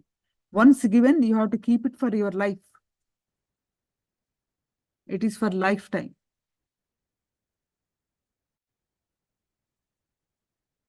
It is for the lifetime.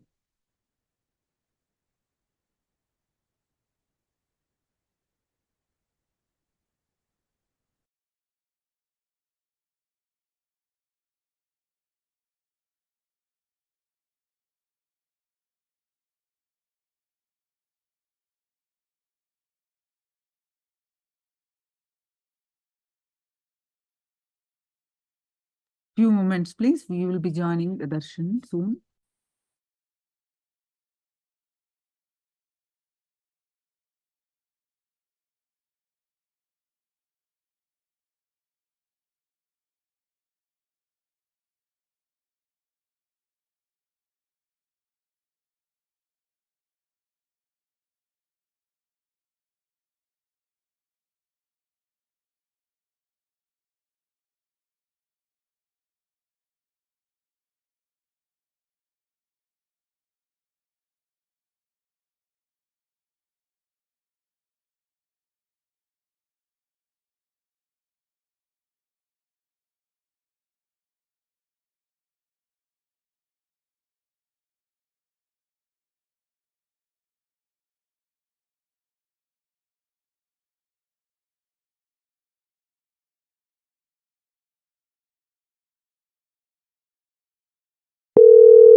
Title. Like first for 2 days is like first நீ schedule பண்ணு அதுக்கப்புறம் குறுக்க போட்டுக்கலாம் first நீ schedule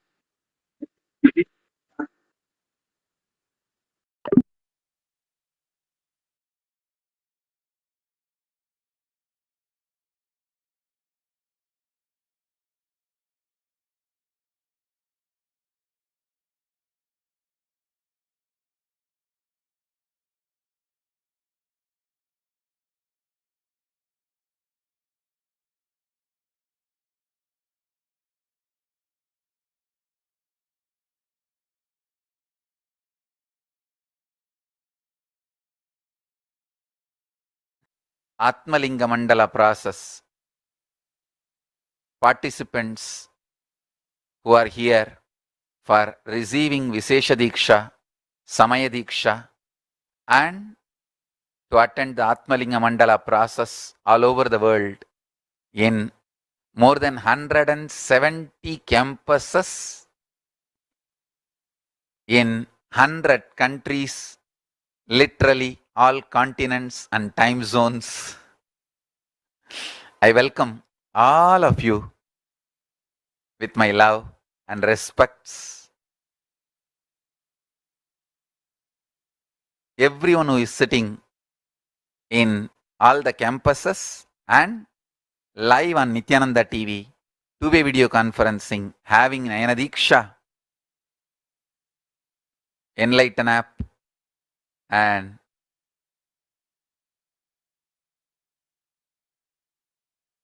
Hinduism Now TV, Twitter, through every way, I welcome every one of you with my love and respects.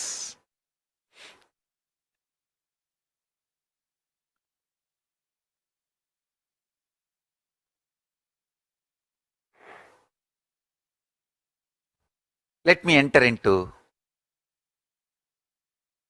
Siva Diksha.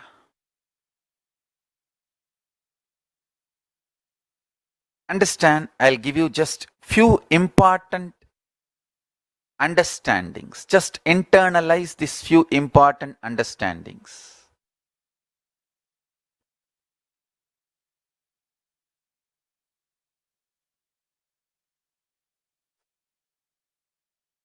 Our inner software, you call it mind, you call it intelligence, you call it any name you use. In Sanskrit, we use the word mana, chitta, buddhi, ahankara. All these words put together, I call it as inner software. Please understand. The inner software you carry functions based on certain patterns and cognitions and understandings. That inner software can be binding you, torturing you, harassing you, abusing you more and more if it functions based on wrong content, wrong cognitions, powerless cognitions, abusive cognitions.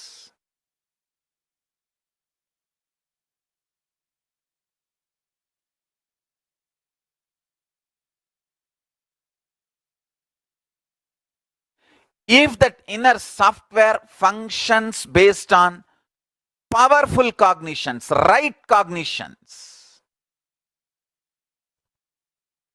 intelligent cognitions, it can liberate you. Understand?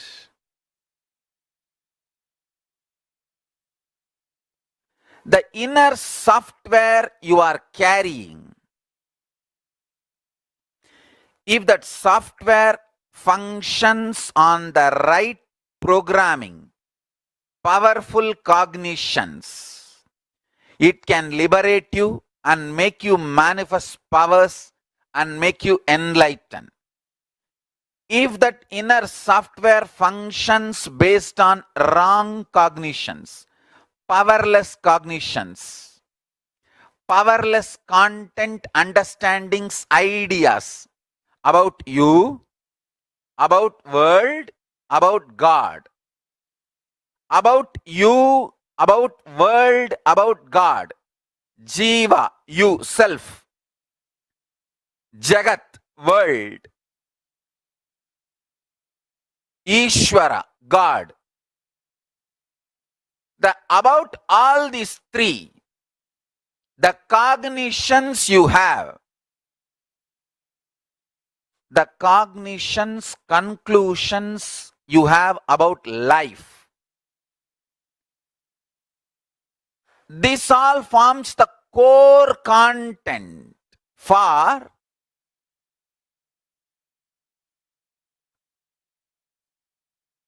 your inner space. If your inner space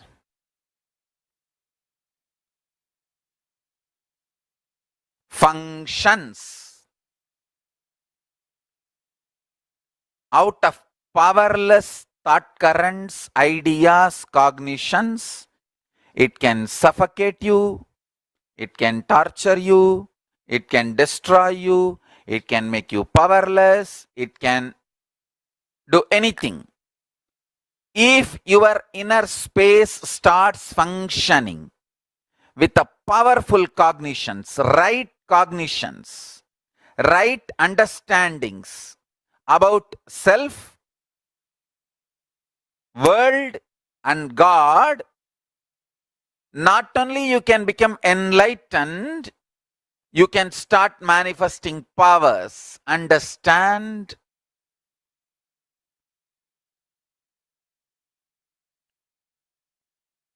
Sivadiksha is all about shifting the way you function from powerless cognitions to powerful cognitions. That's all. Siva Diksha is the way to shift you from functioning from powerless cognition space to powerful cognition space. Listen carefully.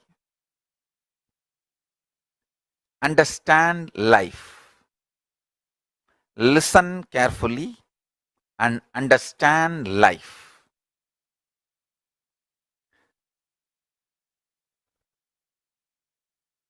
I will repeat.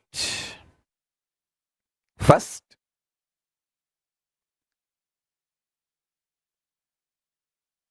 your inner space is like a software which decides how your life will be. That's the first understanding. Second, if the inner space is filled with powerless cognitions, powerless, suffocating, wrong ideas about yourself, about your world, about God, it can be more and more suffocating, making your life difficult.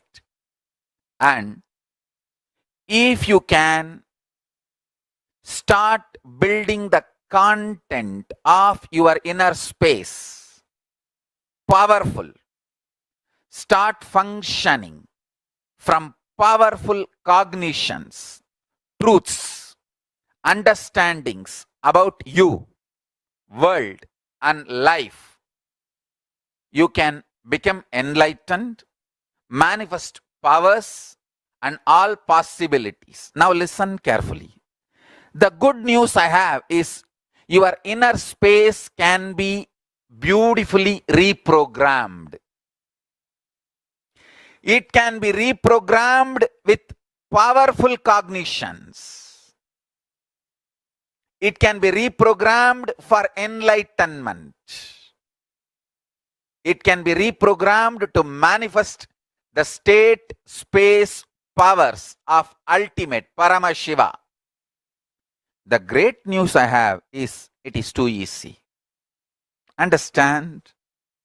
It is actually too easy. It is just shift in direction, nothing else. There is no effort. Shift in direction. Shift in the direction you think, you perceive, you understand.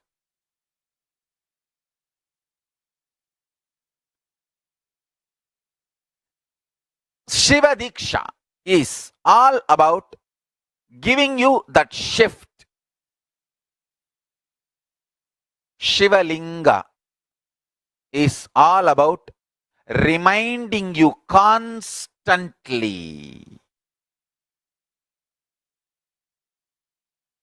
that shift and making you start living, manifesting that shift, enjoying, entertaining that shift inside you. Listen carefully.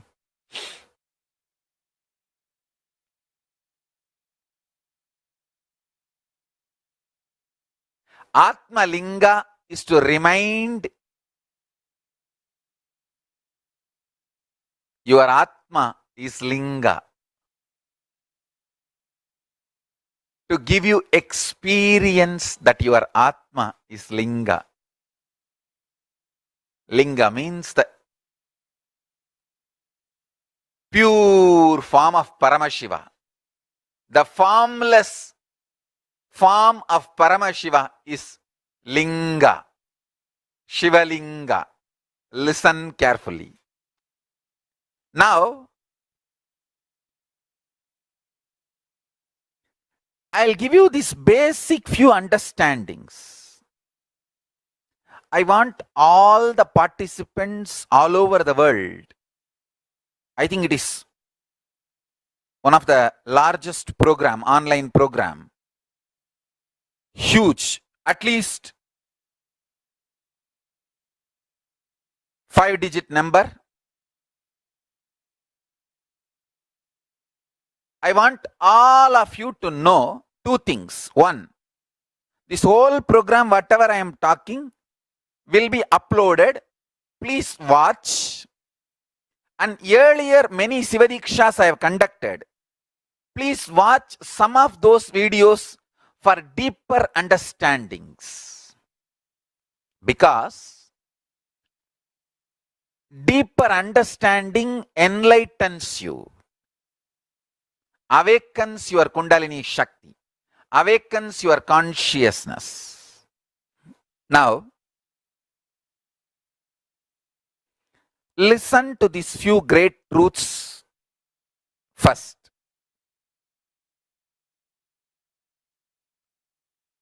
Paramashiva does the 5 actions: creation, manifestation, srishti, sustenance, maintenance, sthiti in Sanskrit, samhara means rejuvenation, destruction, throbhava means pulling out of delusion, anugraha means liberation, enlightening. I will repeat. Srishti, creation, manifestation, sthiti, maintenance, sustenance, samhara, rejuvenation,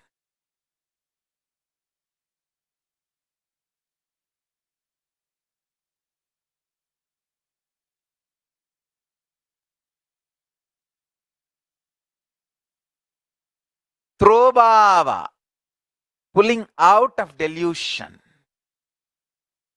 anugraha, liberating, enlightening. So understand few things.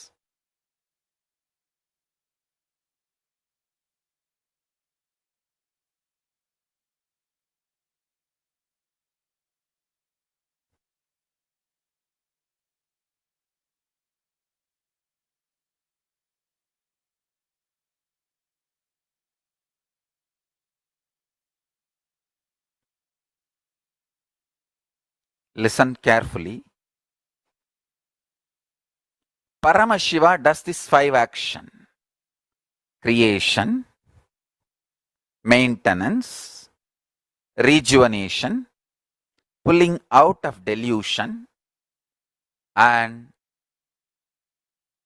liberation.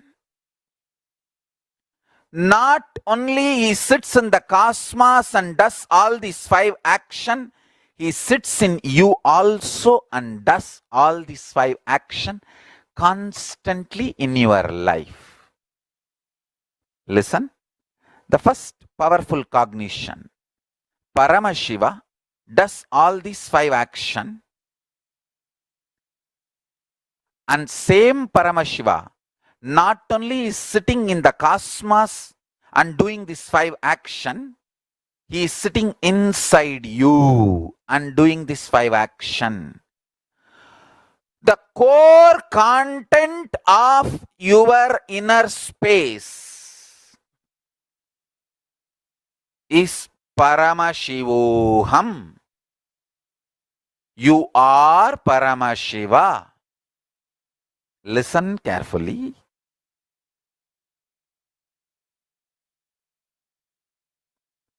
This truth, you are Paramashiva, is the ultimate truth. Your day-to-day life facts may not immediately match the truth. But if you just sit and start digesting this truth, you will see the day-to-day facts and the ultimate truth both matches when you realize day-to-day facts, ultimate truth matches, it is called enlightenment. When you realize, wake up, yes, the day-to-day facts and the ultimate truth is matching. That is called enlightenment. Listen carefully. The ultimate truth I am telling you now, you are Paramashiva. And your day-to-day facts immediately don't match. No. There are too many conflicts, confusions. How can I be Paramashiva? But if you sit and understand, if you bring love in your life, love, deep love for everything happening, you will realize two things. Everything is auspicious. Paramashiva, Sada Shiva. Sada means everything. Shiva means auspicious. Understand? Whatever me and the Sangha is going through, in this moment I am uttering this truth. Not only this is truth, this is fact. Nothing falls apart. Everything falls in place. Nothing falls apart. Everything falls in place. Understand this great truth.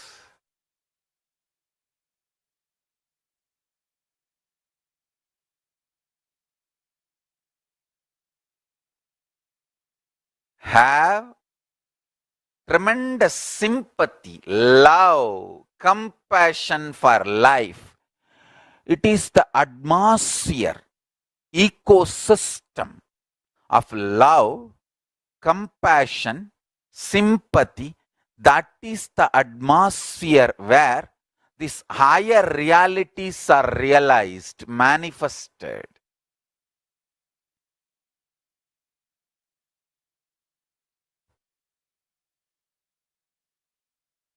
The day-to-day fact and highest truth both match.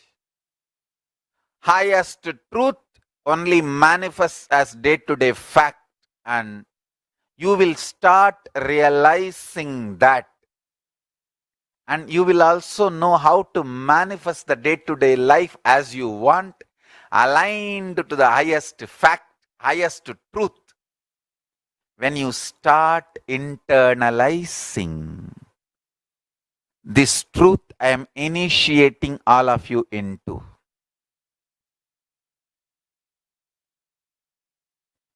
Waiting to get hurt or waiting to feel blessed? Are we interested in waiting to get hurt by life for every small thing? Or waiting to feel blessed for every small thing happening around us? That's it.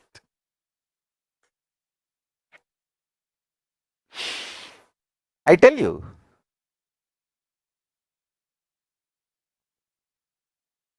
whatever I am going through, Sangha is going through, during all this, I can tell you very clearly, Paramashiva is real.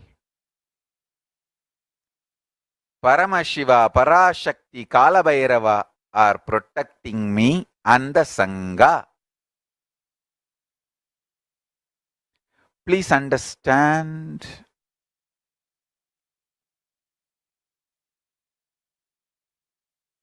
I can give you the same assurance, commitment, protection through this initiation. As much as you can start living these powerful cognitions, don't worry, you are not expected to be 100% perfect. You are only expected to be total as much as you can. Be total as much as you can. No need to be perfect. No need to worry about perfection. Start with your totality. More and more strength will start happening. Understand?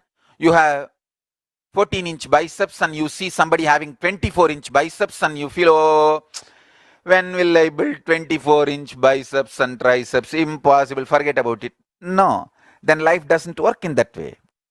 From 14, you build 15. That 15 brings so much strength, so your weightlifting ability becomes double. That becomes 16. That increases your weightlifting ability to triple. Then that brings 17, and that every inch muscle getting added adds strength and your ability to lift, and then you build. Finally, you achieve what needs to be achieved. Every time you win using a powerful cognition, powerful truth in your life, you gain confidence on Paramashiva. That confidence gives you the ability to build more powerful cognitions. More powerful cognitions brings more confidence on life and enlightenment. Paramashiva, Kalabhairava, and that gives more confidence and more powerful cognitions. That brings more enlightenment, more power manifestation. Understand?